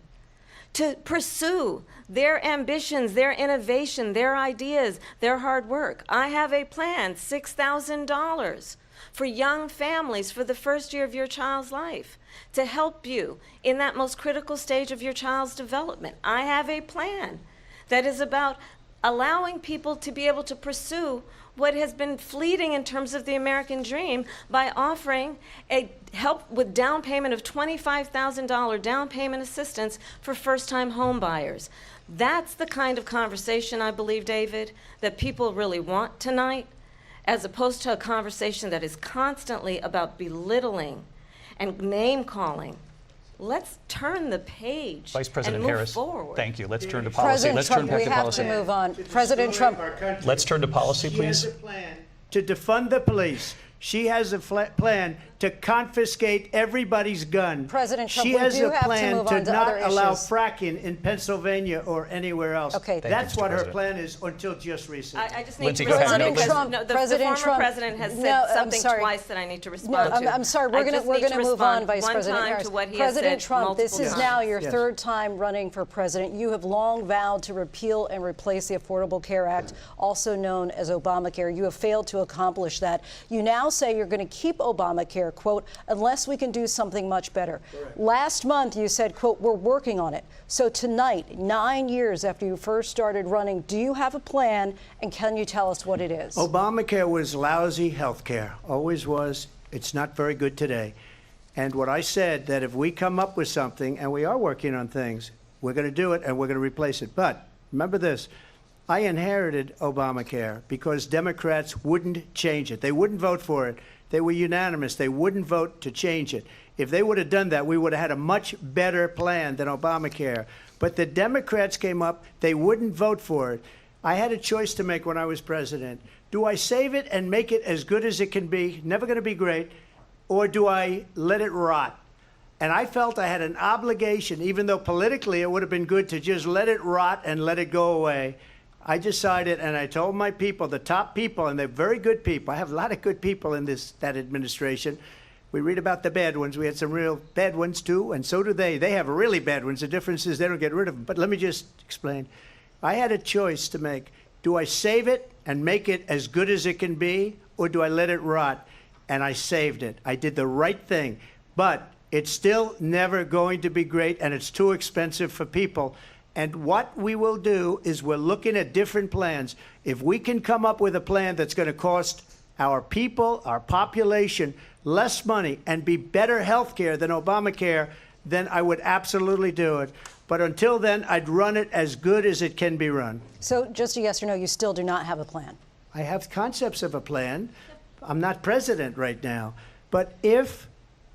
we come up with something, I would only change it if we come up with something that's better and less expensive. And there are concepts and options we have to do that. And you'll be hearing about it in the not too distant future. Vice President Harris, in 2017, you supported Bernie Sanders' proposal to do away with private insurance and create a government-run healthcare system. 2 years later, you proposed a plan that included a private insurance option. What is your plan today? Well, first of all, I absolutely support, and over the last 4 years as vice president, private health care options. But what we need to do is maintain and grow the Affordable Care Act. But I'll get to that, Lindsay. I just need to respond to a previous point that the former president has made. I've made very clear my position on fracking. And then this business about taking everyone's guns away. Tim Walz and I are both gun owners. We're not taking anybody's guns away. So stop with the continuous lying about this stuff. As it relates to the Affordable Care Act, understand, just look at the history to know where people stand. When Donald Trump was president, 60 times he tried to get rid of the Affordable Care Act. 60 times. I was a senator at the time when I will never forget the early morning hours when it was up for a vote in the United States Senate. And the late, great John McCain, who you have disparaged as being, you don't like him, you said, at the time because he got caught. He was an American hero. The late, great John McCain, I will never forget that night, walked onto the Senate floor and said, no, you don't. No, you don't. No, you don't get rid of the Affordable Care Act. You have no plan. And what the Affordable Care Act has done is eliminate the ability of insurance companies to deny people with pre-existing conditions. I don't have to tell the people watching tonight, you remember what that was like? Remember when an insurance company could deny if a child had asthma, if someone was a breast cancer survivor, if a grandparent had diabetes? And thankfully, as I've been vice president and we over the last 4 years have strengthened the Affordable Care Act, we have allowed for the first time Medicare to negotiate drug prices on behalf of you, the American people. Donald Trump said he was going to allow Medicare to negotiate drug prices. He never did. We did. And now we have capped the cost of insulin at $35 a month. Since I've been vice president, we have capped the cost of prescription medication for seniors at $2,000 a year. And when I am president, we will do that for all people, understanding that the value I bring to this is that access to health care should be a right, and not just a privilege of those who can afford it. And the plan has to be to strengthen the Affordable Care Act, not get rid of it. Fastest prologue in terms of where Donald Trump stands on that. I want to move to an issue that's important for a lot of... She made a mistake. Number one, John McCain fought Obamacare for 10 years. But it wasn't only him. It were all of the Democrats that kept it going. And you know what? We can do much better than Obamacare, much less money. But she won't improve private insurance for people, private medical insurance.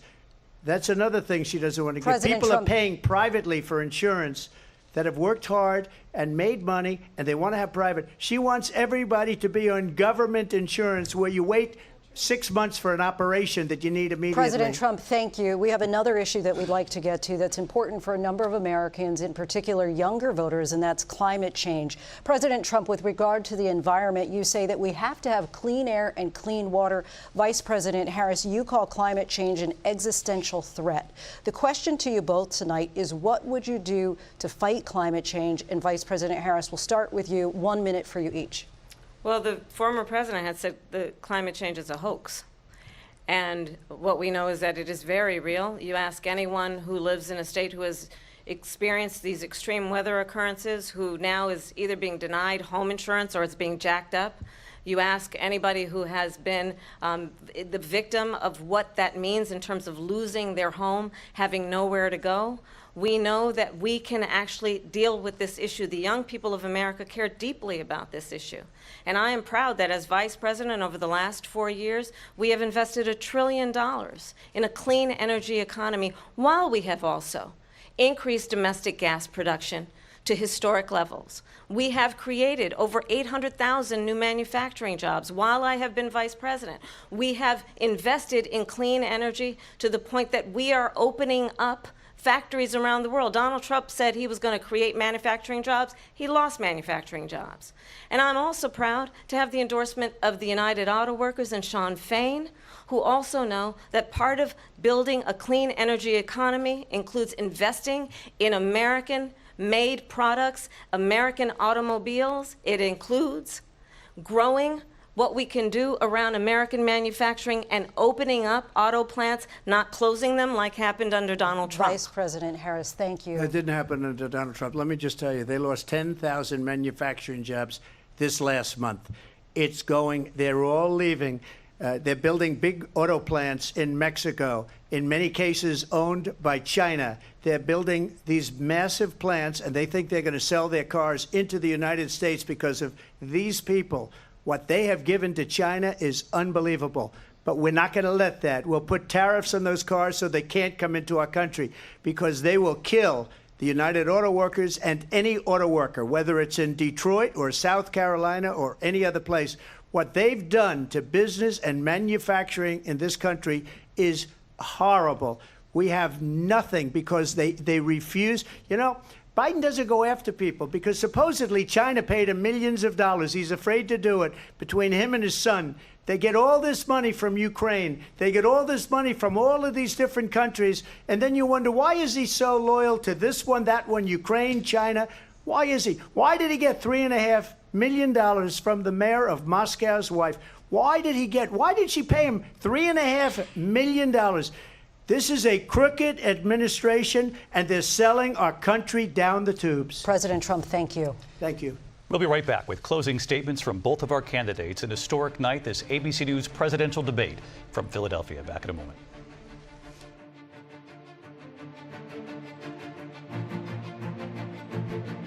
The ABC News presidential debate will continue.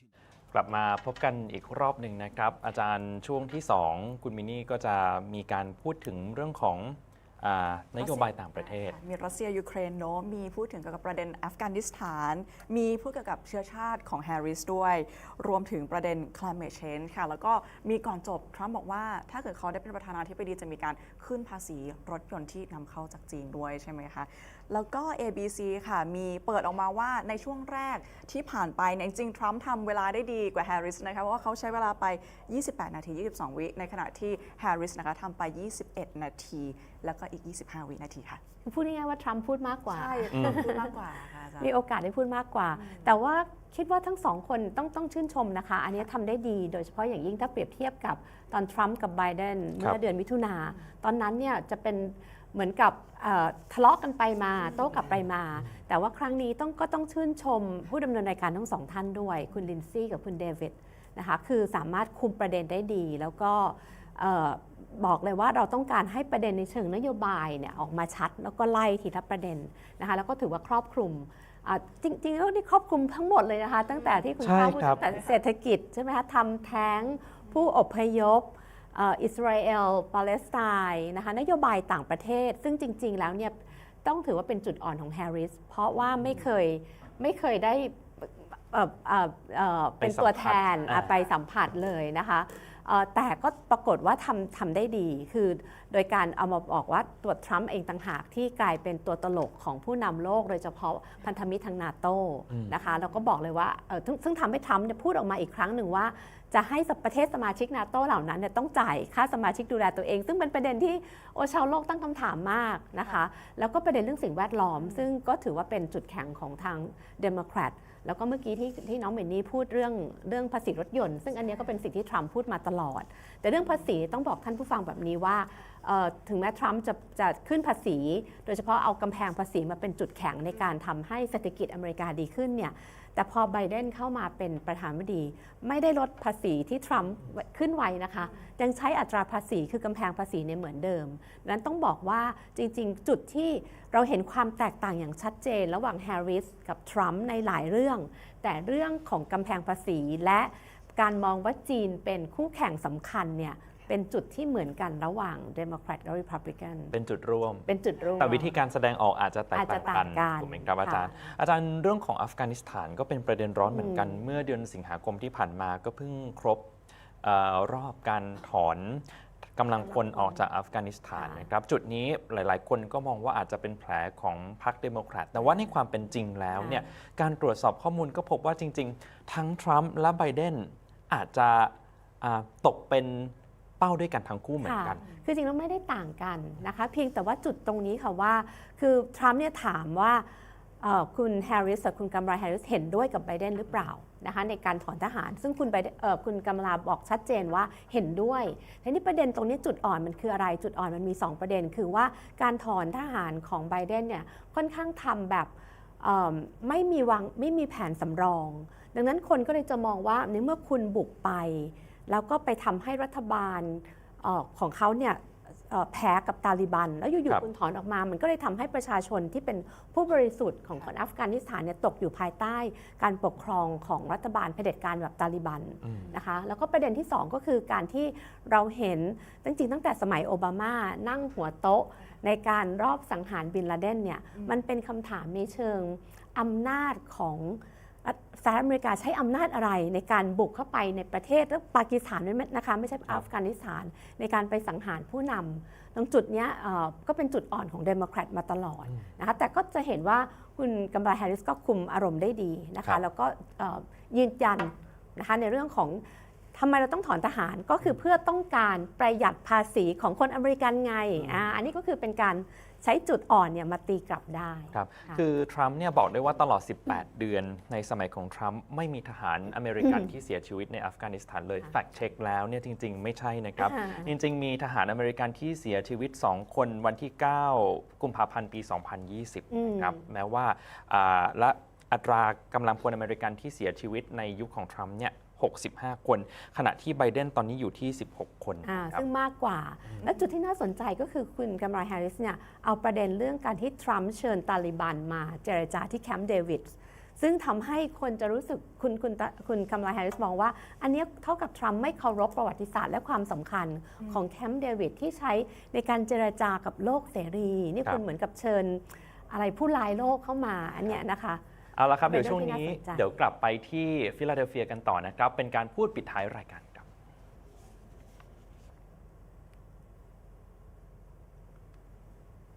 Aspirations, the dreams, the hopes, the ambition of the American people, which is why I intend to create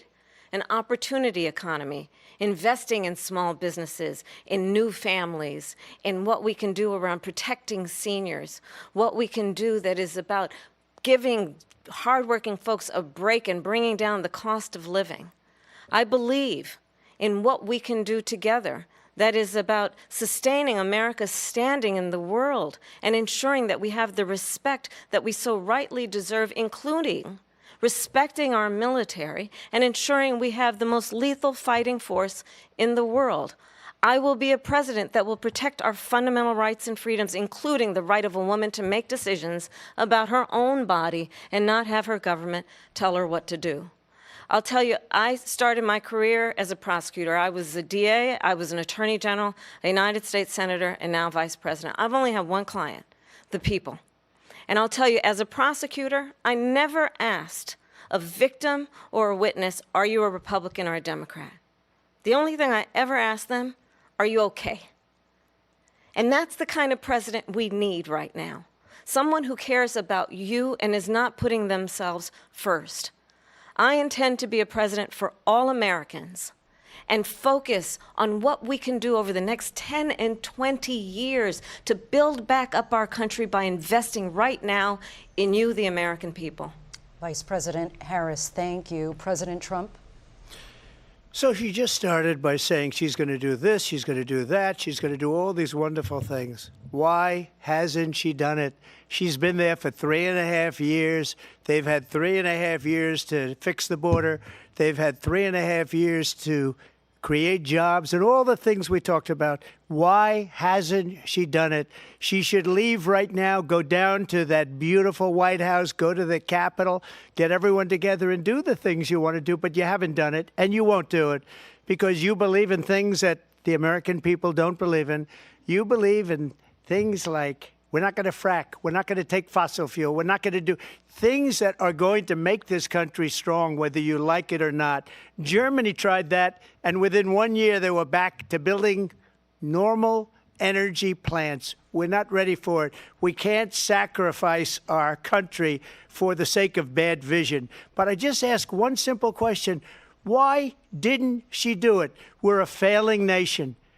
We're a nation that's in serious decline. We're being laughed at all over the world. All over the world, they're laughed. I know the leaders very well. They're coming to see me. They call me. We're laughed at all over the world. They don't understand what happened to us as a nation. We're not a leader. We don't have any idea what's going on. We have wars going on in the Middle East. We have wars going on with Russia and Ukraine. We're going to end up in a third world war, and it'll be a war like no other because of nuclear weapons, the power of weaponry. I rebuilt our entire military. She gave a lot of it away to the Taliban. She gave it to Afghanistan. What these people have done to our country, and maybe toughest of all, is allowing millions of people to come into our country. Many of them are criminals, and they're destroying our country. The worst president, the worst vice president in the history of our country. President Trump, thank you. And that is our ABC News presidential debate from here in Philadelphia at the National Constitution Center.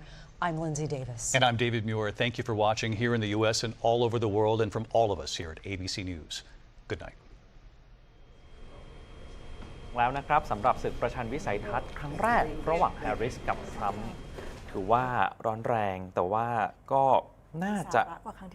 มีสาระกว่าครั้งที่แล้วที่จัดโดย CNN เมื่อเดือนมิถุนายนที่ผ่านมานะครับหน้าที่ของพิธีกรก็น่าสนใจนะอาจารย์เพราะว่าดูเหมือนจะมีการแฟกเช็คข้อมูลตลอดเวลาหลังจากก่อนหน้านี้ CNN ก็โดนวิพากษ์วิจารณ์เหมือนกันว่าทำไมถึงไม่ท้วงคนที่มาเข้าร่วมประชันวิสัยทัศน์อย่างทรัมป์ที่กล่าวอ้างข้อมูลที่ไร้มูลความจริงออกมาหลายครั้งด้วยกันนะครับอาจารย์ครับคำพูดปิดท้ายรายการของทั้งสองคนน่าสนใจเพราะว่าแฮร์ริสเองก็พูดเหมือนเดิมก็คืออยากจะเป็นประธานาธิบดีของชาวอเมริกันทุกคนนะครับดูเหมือนโทนจะเป็นไปในทิศทางนี้ตั้งแต่การประชุมใหญ่ของพรรคเดโมแครตแล้วนะครับอาจารย์ใช่ค่ะเพราะว่าประเด็นสำคัญก็คือว่าคุณแฮร์ริสเนี่ยเนื่องจากเป็นสุภาพสตรีแล้วก็ผิวดำใช่ไหมคะดังนั้นคนก็จะมองว่าทำให้เกิดความเอาประเด็นเรื่องสีผิวหรือความเป็นผู้หญิงมาเป็นตัวขับเคลื่อนการรณรงค์หาเสียงหรือเปล่าซึ่งคุณแฮร์ริสทำได้ดีมากอันนี้จริงๆเป็นประสบการณ์ ที่เรียนรู้มาจากสมัยเฮเลรีคลินตันที่เป็นด้านลบคือหมายความว่าคุณเฮเลรีคลินตันเนี่ยเอาความเป็นผู้หญิงมาชูมากเกินไปซึ่งมันทำให้ถึงแม้จะได้คะแนนเสียงมากกว่าทรัมป์ถึงเกือบ3 ล้านเนี่ยแต่ไม่สามารถชนะในมณรัฐที่เป็นสวิงสเตทได้อันนี้จะเห็นว่าคุณแฮร์ริสพยายามจะ play down หรือไม่เอาอิชชูเรื่องความเป็นผู้หญิงมาแต่บอกว่าเป็นของคนอเมริกันทุกคนนะคะข้อน่าสนใจของแฮร์ริสกับคุณทรัมป์ที่ต่างกันเนี่ยคือเวลาเราฟังทรัมป์ประโยคปิดของเขาเนี่ยมันจะเป็นด้านลบใช่ไหมคะมันเป็นรัฐกำลังล้มเหลวประเทศชาติกำลังถดถอยรองประธานาธิบดีที่แย่ ที่สุดที่เลวร้ายที่สุดคือมันจะเป็นด้านลบหมดเลยอันนี้ต้องมองว่า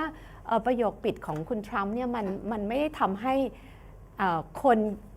มีอารมณ์ร่วมในเชิงบวกมันเป็นด้านลบแต่ถ้าฟังคุณแฮร์ริสเนี่ยจะรู้สึกว่าโอเคเราจะพลิกหน้าประวัติศาสตร์ใหม่ไปด้วยกันนะคะแล้วเมื่อกี้ที่น้องก้าวพูดถึงตัวผู้ดำเนินรายการเนี่ยต้องบอกว่าทำได้ดีขอชมอีกครั้งและจะเห็นว่าทุกอย่างมันเป็นสัญลักษณ์นะคะคือการเลือก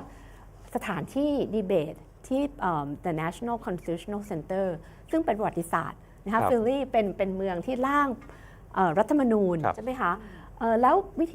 ตัวผู้ดำเนินรายการเนี่ยก็เป็นผู้ชายผิวขาวและผู้หญิงผิวดำนะคะ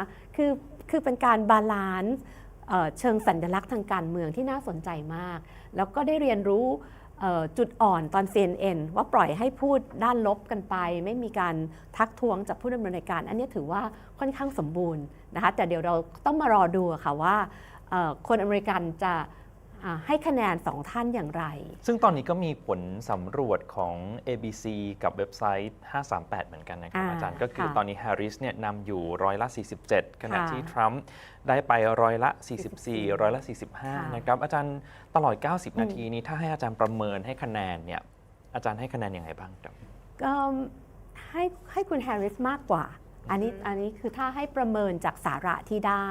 แล้วก็อย่างที่บอกค่ะว่าทั้งโทนเสียงนะคะการควบคุมอารมณ์การถือว่าฝึกมาได้ดีอ่ะเพราะว่าเรารู้ว่าเมื่อ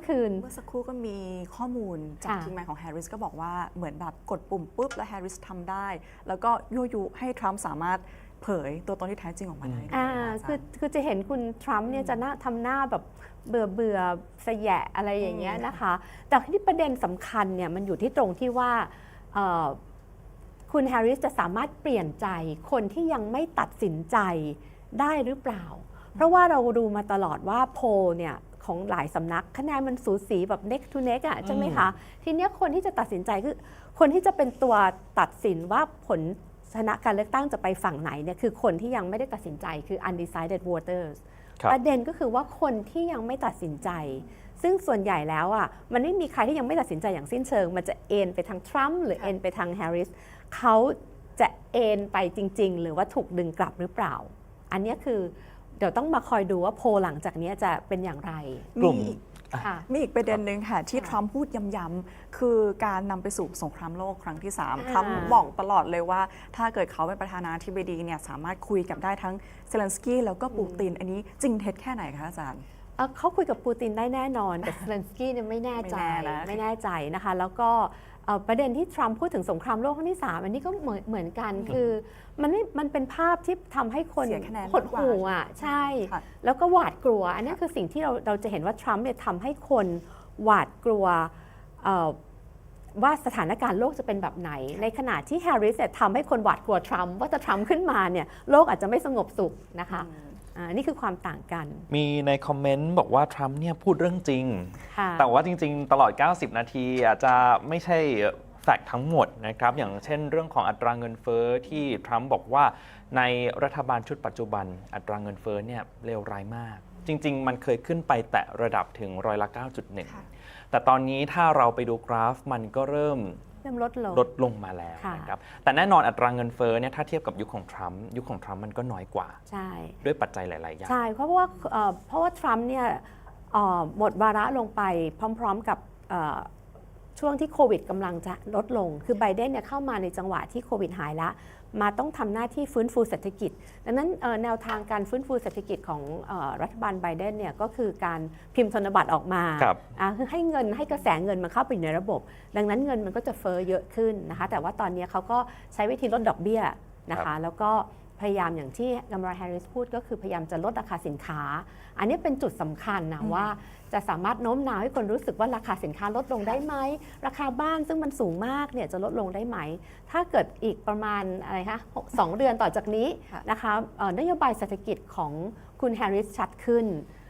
อันนี้อาจจะได้ใจซึ่งตรงนี้เป็นข้อสังเกตคือเมื่อกี้ถึงพูดกับน้องก้าวไงคะว่าประเด็นเศรษฐกิจเนี่ยจะเป็นประเด็นสำคัญซึ่งเป็นประเด็นสำคัญเสมอ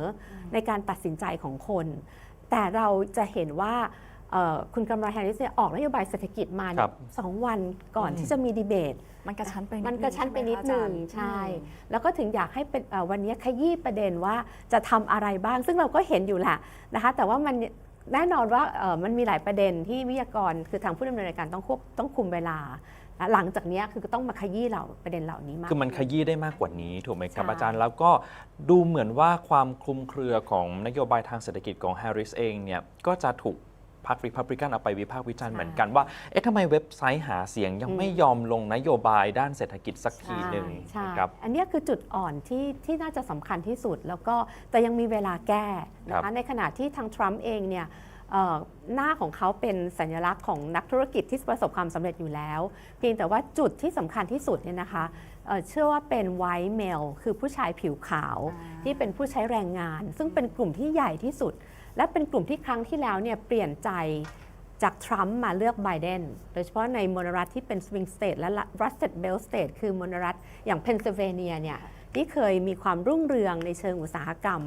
ผลิตรถยนต์เหล็กกล้าอะไรทั้งหลายซึ่งเป็นหรือโดยเฉพาะอย่างยิ่งประเด็นที่พูดกันมากก็คือการ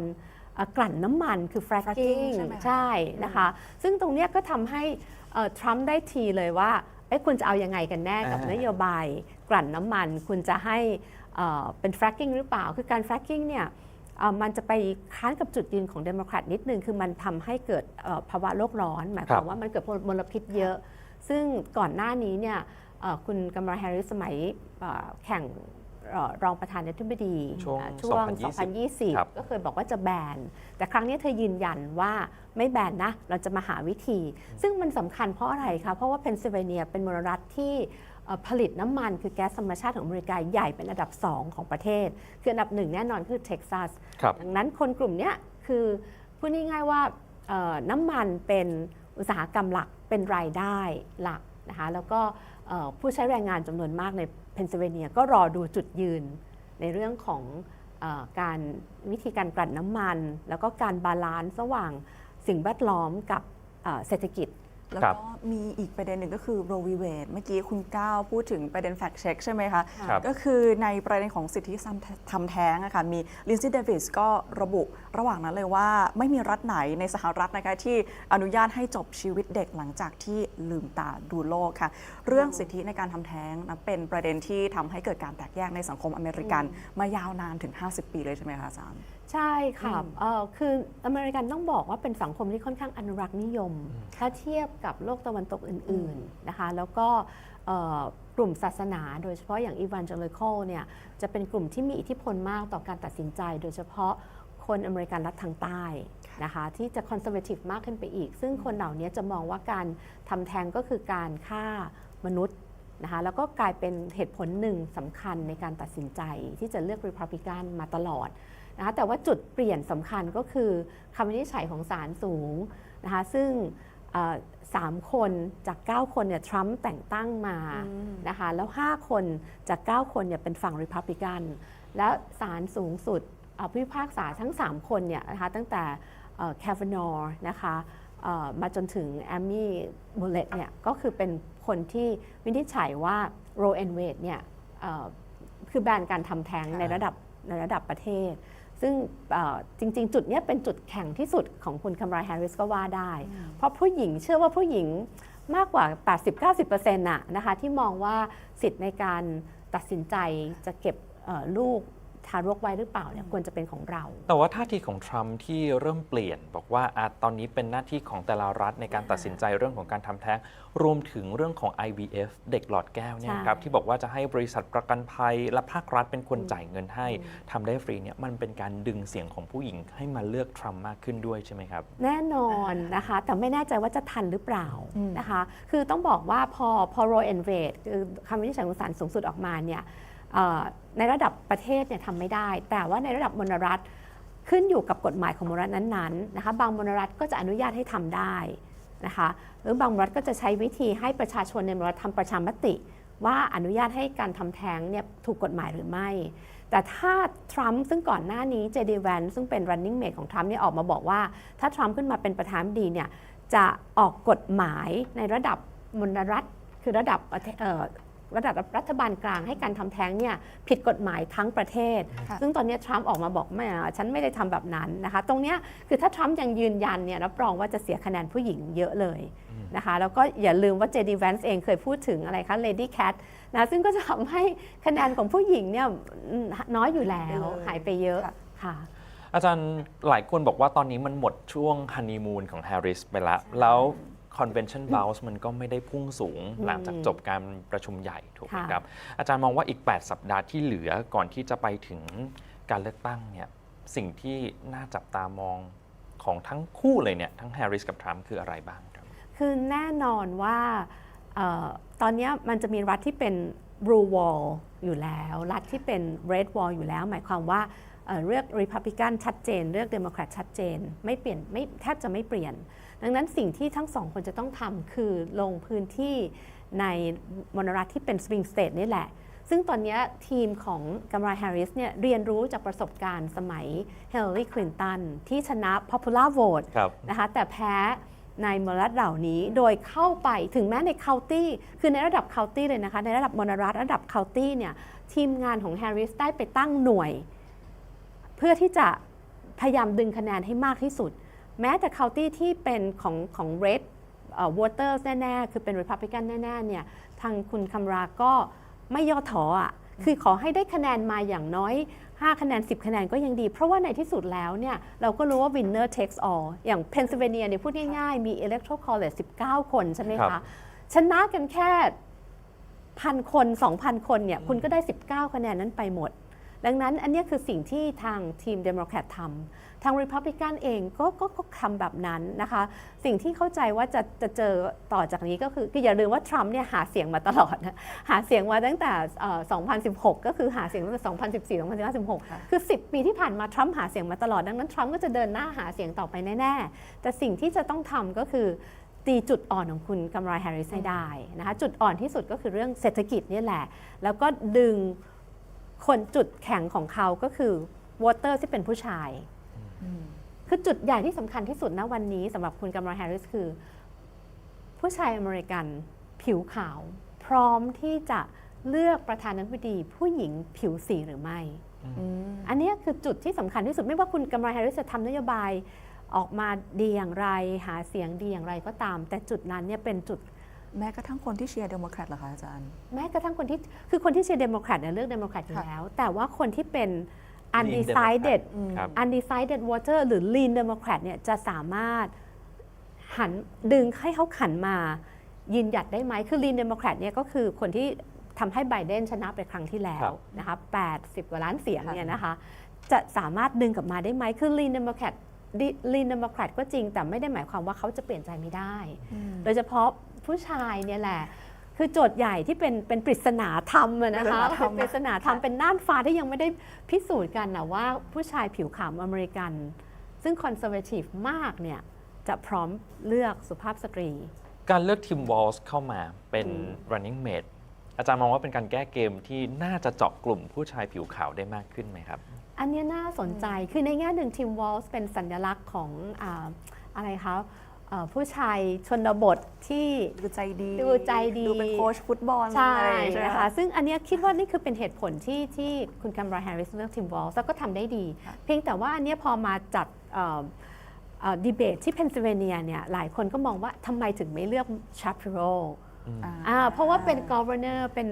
นายกเทศมนตรี governor ที่คะแนนนิยมสูงมากนะคะแล้วก็เพนซิลเวเนียเนี่ยถ้าใครได้มันแทบจะตัดสินเลยสบายมัน19ไงครับในขณะที่สวิงสเตทอื่นๆเนี่ยมี9คะแนน10คะแนน11คะแนนนิดหน่อยใช่ดังนั้นคือมันก็มีข้อดีข้อเสียทั้งคู่นะคะซึ่งก็เข้าใจเหตุผลที่เลือกคุณทิมวอลส์ แต่ก็ ต้องจับตาต่อไป นะคะมันพูดยากก็ต้องดูวันนั้นก็จะเป็นการเลือกตั้งที่สูสีมาก ที่คิดว่าไม่มีใครกล้าฟันธงเลย คะแนนนิยมในแต่ละรัฐสมรภูมินี่ก็โอ้โหหายใจรถต้นคอนะครับ สูสีกัน 3-4 รัฐเนี่ย 48% เท่ากันนะครับอาจารย์ก็ต้องไปแข่งกันหน้างานอีกทีค่ะอย่างล่าสุดจอร์เจียซึ่งเคยเป็นของไบเดนในครั้งที่แล้วล่าสุดเนี่ยกลับมาเป็นของทรัมป์นะคะในขณะที่นอร์ทแคโรไลนาเมื่อวานเนี่ยเป็นของกัมราแฮร์ริสนะแต่นี่ก็ยังเหลืออีก8 อาทิตย์ใช่ไหมคะยังสามารถพลิกได้นะคะคือที่มันน่าสนใจถ้าเราเทียบกับการดีเบตในอดีตเนี่ยอย่างกรณีโอบามาสมัย 2008 ซึ่งตอนนั้นโอบามาไม่เป็นที่รู้จักของใครมากนักแต่คุณโอบามาเนี่ยเป็นคนที่พูดเก่งนะคะหลังดีเบตกับแมคเคนเนี่ยทำให้คะแนนนิยมของโอบามาสูงขึ้นแต่หลังจากนั้นไม่นานแมคเคนก็ตีกลับมาได้ดังนั้นวันนี้ถือว่าจริงๆเป็นหมุดหมายสำคัญสำหรับทั้งสองฝั่งแหละนะคะแต่ว่าหลังจากนี้อะไรก็ยังเกิดขึ้นได้ต้องระวังที่จะไม่ให้มีอะไรคะความพลาดพลั้งหรือพูดอะไรที่มันเสียหายอาจารย์มองว่าปรากฏการณ์ที่บรรดาคนในครอบครัวของนักการเมืองริพับลิกันอย่างลิสเชนีลูกสาวของดิกเชนีใช่ไหมครับสัปดาห์ก่อนก็เป็นครอบครัวแมคเคนที่ออกมาสนับสนุนแฮร์ริสเนี่ยมันจะช่วยให้กลุ่มลีนริพับลิกันตัดสินใจหันมาเลือกแฮร์ริสในการเลือกตั้งครั้งนี้ได้ไหมครับก็เป็นได้แต่อาจจะไม่มากนักนะคะคือกรณีของคุณเชนนี่ทั้งดวนทั้งดิกเชนนี่ด้วยเนี่ยนะคะคือ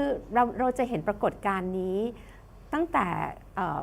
ทรัมป์ครั้งที่แล้วก็คือบุชตระกูลบุชเนี่ยไม่สนับสนุนเลยคือพูดง่ายๆว่าคนเหล่านี้เป็นอินฟลูเอนเซอร์ในฝั่งริพับลิกันก็จริงแต่จะเห็นว่า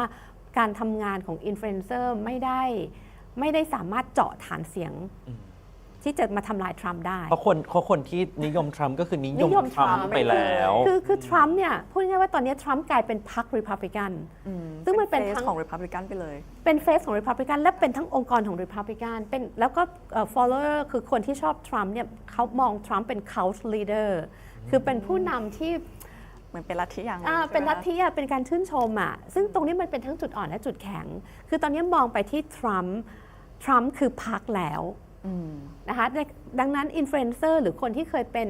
เรียกว่าชนชั้นนำหรือแกนนำพรรคในอดีตเนี่ยแทบจะไม่ได้มีอิทธิพลต่อการตัดสินใจของแฟนคลับของทรัมป์แต่แน่นอนคุณก้าวถามว่าคนที่ลีนจะมีโอกาสจะเปลี่ยนใจไหมคือต้องมาดูว่าเหตุผลที่ทำไมคนเหล่านี้ถึงไม่ชอบก็คือความไม่ไว้วางใจแล้วมองว่าทรัมป์เป็น threat to democracy ซึ่งคำนี้ในด้านหนึ่งมันเป็นคำใหญ่threat to democracy วันนี้คุณแฮร์ริสก็พูดบ่อยๆแต่คนอเมริกันจะมองว่าเอาแล้วทำไมล่ะปากท้องมันสำคัญกว่าตอนที่ทรัมป์พูดปิดมีอันหนึ่งน่าสนใจมากที่ทรัมป์บอกว่าแฮร์ริสพูดว่าจะทำอย่างงู้นอย่างนี้ใช่ไหมคะแต่ว่าในระยะ3 ปีที่ผ่านมาทำไมถึงไม่ทำอันนี้ก็เป็นการน่าสนใจมากยับหมัดเข้าไปเหมือนกันนะครับอันนี้เป็นจุกนะคะอันนี้เป็นจุกใหญ่เลยค่ะแล้วก็คิดว่าเนี่ยประโยคเหล่านี้เราจะเห็นอยู่เรื่อยๆหลังจากนี้ถามพี่ทำไมคุณไม่ทำอาจารย์มันมีโปรเจกต์ 2025 อาจารย์มองว่ามันเป็นสายล่อฟ้าของพรรคริพับลิกันไหมครับ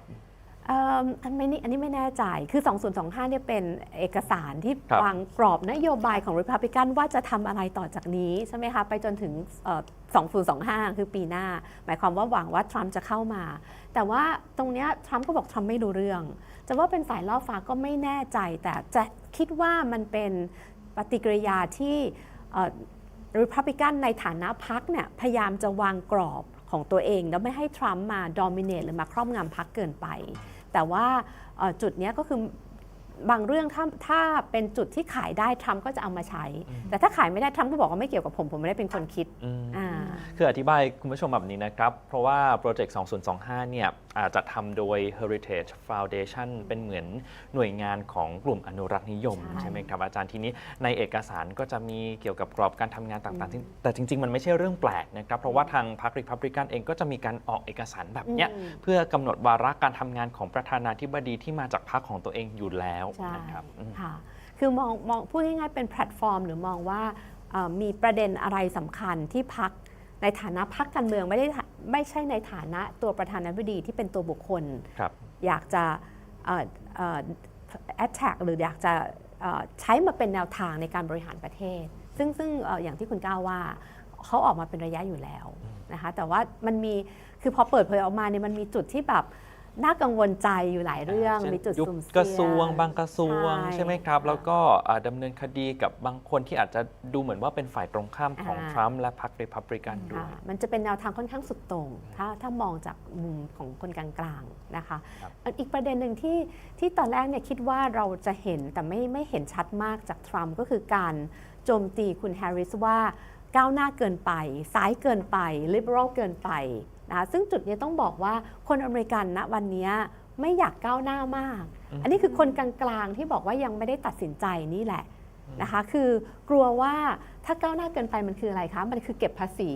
มากขึ้นใช่ไหมคะมันรัฐบาลใหญ่ขึ้นมันทำให้ค่าใช้จ่ายรัฐบาลมากขึ้นแล้วก็ไปดูแลคนผู้อพยพลี้ภัยคำนึงถึงเรื่องสิทธิเสรีภาพมากขึ้นแต่เรายังไม่ค่อยเห็นประโยคอย่างนี้ในครั้งนี้ไม่แน่ใจว่าทรัมป์หลุดที่จะพูดถึงหรือว่าถูกคุยกันในทีมงานว่าอย่าไปโจมตีเรื่องนี้แต่ว่าอันเนี้ยไม่แน่ใจว่าหลังจากนี้จะกลายมาเป็นคีย์เวิร์ดหนึ่งหรือเปล่านอกเหนือจาก3 ปีทำไมไม่ทำ แต่ถ้าเลือกแฮร์ริสเข้ามาเนี่ยคุณก้าวหน้าเกินไปนะคุณริบโรเกินไปค่ะเมื่อกี้อาจารย์พูดถึงผู้อพยพใช่ไหมคะก็มีที่ทรัมป์กล่าวหาผู้อพยพว่าเป็นอาชญากรเป็นคริมินอลแล้วก็โดนแฮร์ริสสวนกลับไปว่าจริงๆแล้วเนี่ยทรัมป์ไม่มีสิทธิ์พูดแบบนี้นะเพราะตัวเองก็ต้องคดีเหมือนกันใช่ไหมคะอันนี้ก็ถือว่าเป็นหมัดฮุกที่ทันกันหมัดฮุกเหมือนกันนะคะรอบนี้ที่แฮร์ริสที่ต้องถือว่าทันกันค่ะและสามารถขมวดเพื่อที่จะโจมตีกลับไปได้จังหวะทำได้ดีมากคือต้องชื่นชมทั้งสองคนจริงๆเรื่องนี้ไม่ใช่เรื่องง่ายนะคะเพราะว่าทั้งสองคนมีกระดาษแผ่นเดียวแล้วไม่ได้จดอะไรด้วยนะคะไม่ได้ถูกไม่ได้อนุญาตให้เอาโน้ตเข้าไปนะคะช่วงเบรกก็ไม่ได้สามารถปรึกษากับทีมงานได้ต้องถือว่าทั้งคู่เตรียมมาได้ดีแล้วก็ถือว่าเป็นดีเบตที่จริงๆสังคมไทยเลือกตั้งน่าจะเอามาใช้แบบนี้บ้างน่าสนใจนะครับแต่ด้วยความที่สหรัฐอาจจะพักการเมืองน้อยอาจจะทำให้แข่งขันกันง่ายนะครับแล้วก็ทรัมป์รอบนี้ก็ดูเหมือนจะมีฟอร์มต่างจากรอบก่อนๆ6 รอบก่อนหน้านี้ด้วยหลายคนที่แบบแสดงความคิดเห็นกันเข้ามาก็พูดถึงท่าทีของทรัมป์ในการประชันวิสัยทัศน์ครั้งนี้เหมือนกันนะครับอาจารย์ที่คุมอารมณ์ได้ดีใช่ไหมคะแล้วก็แทบจะไม่หลุดแล้วก็ไม่แสดงความกราดเกลียวอย่างที่เคยเป็นส่วนเรื่องที่บอกว่าจะใช้กล่าวเท็จเนี่ยอันนี้ก็จริงทั้งสองฝั่งก็มีเหมือนกันนะแต่ว่าของทรัมป์อาจจะออกมาบ่อยนิดนึงเมื่อสักครู่ไปแฟกต์เช็คของทรัมป์ใช่ไหมครับแต่จริงๆของแฮร์ริสก็มีเหมือนกันนะครับคุณผู้ชมชวนมาแฟกต์เช็คเรื่องของที่แฮร์ริสบอกว่าเรามีอัตราการว่างงานที่สูงที่สุดที่ทรัมป์เป็นคนก่อเอาไว้เนี่ยนับตั้งแต่ภาวะเศรษฐกิจตกต่ำครั้งใหญ่จริงๆการตรวจสอบบอกว่าเป็นคำกล่าวที่เกินจริงนะครับเพราะว่าอัตราการว่างงานหลังภาวะเศรษฐกิจตกต่ำครั้งใหญ่เนี่ยพุ่งสูงแตะ 14.9% ในเดือนเมษายนปี 2020 มันเป็นผลมาจากการระบาดของโควิด -19 ที่ช่วงนั้นทรัมป์ก็นั่งเก้าอี้ประธานาธิบดีเหมือนกันแต่จะไปบอกว่าทรัมป์ทิ้งมรดกอันนี้ไว้ให้แฮร์ริสกับไบเดนเนี่ยอาจจะไม่ถูกสักเท่าไหร่เพราะว่าอัตราการว่างงานมันก็ลดลงมาอยู่ที่ 6.4% ซึ่งสูงในประวัติศาสตร์สมัยใหม่แต่ก็ยังไม่ถือว่าสูงมากถ้าเทียบกับเวลาเศรษฐกิจถดถอยนะครับอันนี้ก็เป็นแฟกต์เช็คจากเว็บไซต์ PolitiFact นะครับที่มีข้อมูลออกมาก็น่าสนใจนะครับมีหลายประเด็นที่สรุปแบบนี้ละกันมีเศรษฐกิจผู้อพยพนะครับอนามัยเจริญพันธุ์สิทธิการทำแท้งแล้วก็เป็นนโยบายด้านต่างประเทศรวมถึงประชาธิปไตยของสหรัฐด้วยใช่แล้วก็สิ่งแวดล้อมค่ะเรื่องสิ่งแวดล้อมเนี่ยจริงแล้วเป็นจุดแข็งของเดโมแครตเพราะว่า Republican เขาโดยเฉพาะคุณทรัมป์เองไม่เชื่อว่าโลกร้อนนะคะแต่ว่าเราก็เห็นประเด็นนี้ที่มันไม่ได้เป็นเรื่องของสิ่งแวดล้อมเท่านั้นด้วยตัวเองมันจะไปเชื่อมโยงกับการที่มีรถไฟฟ้ารถ EV แล้วก็การกลั่นน้ำมันนะคะเราก็ไม่เห็นคุณคัมราแฮร์ริสโจมตีทรัมป์ที่ไปถอนตัวออกมาจาก Paris Agreement นะคะสนธิสัญญาเรื่องสิ่งแวดล้อมก็เข้าใจว่าประเด็นเหล่านี้มันคือพูดบ่อยแล้วคือคนรู้อยู่แล้ว เรื่องสิ่งแวดล้อมน่าสนใจกับทรัมป์เหมือนกันนะครับอาจารย์เพราะว่าอย่างรถ พลังงานไฟฟ้า ก็ดูเหมือนว่าทรัมป์ก็จะเปลี่ยนท่าทีหน่อย เมื่อช่วงต้นสัปดาห์ก็มีการเชื้อเชิญให้อีลอน มัสก์เนี่ยมาร่วมรัฐบาลด้วยคอยมาคุมกระเป๋าตังค์ใช่ อันนี้ถือเป็นการเปลี่ยนเกมอีกครั้งหนึ่งของทรัมป์เหมือนกันใช่ไหมครับคือทรัมป์กับอีลอน มัสก์เนี่ยต้องถือว่าเหมือนตอนนี้จะเป็นคู่หูแล้วถ้าเกิดเราตาม Twitter อีลอน มัสก์เนี่ยก็คือเชียร์ทรัมป์ตลอดแล้วก็กัดแซะเน็บแนมแฮร์ริสตลอดเวลาร่วมกันด้วยนะสองคนนี้ก่อนหน้านี้ใช่มีไลฟ์แล้วก็ใช้ AI เต้นใช่ไหมคะดังนั้นก็จะไม่แปลกใจที่ทรัมป์คือตอนแรกกับประเด็นเรื่องรถEV นะคะแต่ว่าจุดที่คิดว่ายังเหมือนเดิมสำหรับทรัมป์ก็คือว่าจะตั้งกำแพงภาษีรถนำเข้าจากจีนนะคะโดยเฉพาะตอนนี้จีนคือใช้ตลาด EV เนี่ยมาโจมตีอย่างของไทยดูสิคะเอาเข้ามาแล้วลดราคาเราไม่เอ่ยชื่อยี่ห้อเดี๋ยวถูกเขาฟ้องแต่ว่าก็จะเห็นว่านี่เป็นยุทธศาสตร์ของจีนมาตลอดแล้วทรัมป์เนี่ยตรงจุดนี้จะเป็นจุดสำคัญที่คุณแฮร์ริสจะต้องแก้เกมเพราะว่าการที่ทรัมป์พูดถึงการตั้งกำแพงภาษีนำเข้าจากจีนและทรัมป์ก็พูดถึงกำแพงภาษีรถด้วยในด้านหนึ่งก็คือเอาใจอีลอน มัสก์เพราะว่าทำให้รถของอีลอน มัสก์ยี่ห้อของอีลอน มัสก์เนี่ยสามารถแข่งขันได้คือที่ผ่านมามันแข่งขันไม่ได้แล้วก็จะเห็นว่าปลดเทสลาชื่อได้ใช่ไหมคะคือปลดคนไปตั้งเยอะใช่ไหมคะซึ่งอันนี้ก็คือเอาใจนายทุนของตัวเองในขณะเดียวกันเนี่ยก็ต้องตั้งคำถามกับอย่างรัฐอย่างเพนซิลเวเนียซึ่งเคยเป็นแหล่งผลิตรถยนต์อย่างมิชิแกนดีทรอยต์อะไรเหล่านี้นะคะว่าแล้วรถที่เป็นพลังงานสันดาปเนี่ยจะเอายังไงซึ่งเราก็จะเห็นว่าทั้งสองคนเนี่ยยังให้ความสำคัญกับแก๊สธรรมชาติซึ่งเป็นพลังงานที่อเมริกามีแล้วก็จะเอามาใช้นะคะซึ่งก็อาจจะทำให้หลังจากนี้อาจจะเห็นได้ว่าการส่งเสริมรถ EV คือรถไฟฟ้าในอเมริกาอาจจะไม่ได้กระตุ้นรุนแรงมากนักยกเว้นว่าจะเอาใจอีลอน มัสก์นี่แหละค่ะอาจารย์ครับพูดถึงเรื่องอาชญากรรมการใช้ความรุนแรงจากอาวุธปืนเนี่ยเพิ่งเกิดเหตุไปสดๆร้อนๆที่โรงเรียนในรัฐจอร์เจียอาจารย์มองแนวทางการแก้ปัญหาของทั้งสองคนเป็นยังไงบ้างครับจุดนี้เนี่ยเป็นจุดที่ทรัมป์ใช้โจมตีแฮร์ริสที่บอกว่าจะdefund police force คือจะลดงบประมาณที่จะให้กับตำรวจนะคะแต่ก็ไม่ได้ขยี้ต่อไปเท่าไหร่นักนะคะส่วนแฮร์ริสเนี่ยก็จะใช้ประเด็นเรื่องการที่ทรัมป์ทำให้เกิดอะไรแบ่งแยกคนผิวสีทำให้เกิดความแตกต่างเห็นต่างในสังคมนะคะแต่ว่าทั้งสองคนไม่ได้เอาประเด็นเรื่อง domestic security หรือความมั่นคงภายในมาเป็นจุดขายหนักซึ่งจริงๆแล้วเรื่องนี้อยู่ในความสนใจและความกังวลของคนพอสมควร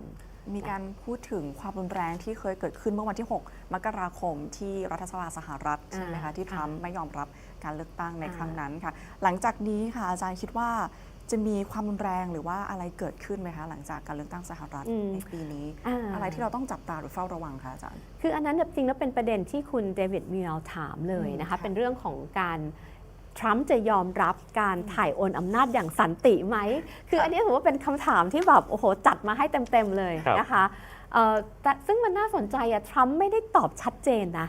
แล้วก็ที่สำคัญคือไม่ยอมรับความพ่ายแพ้ของตัวเองทุกวันนี้ก็ยังไม่ยอมรับความพ่ายแพ้ของตัวเองอยู่แต่ว่า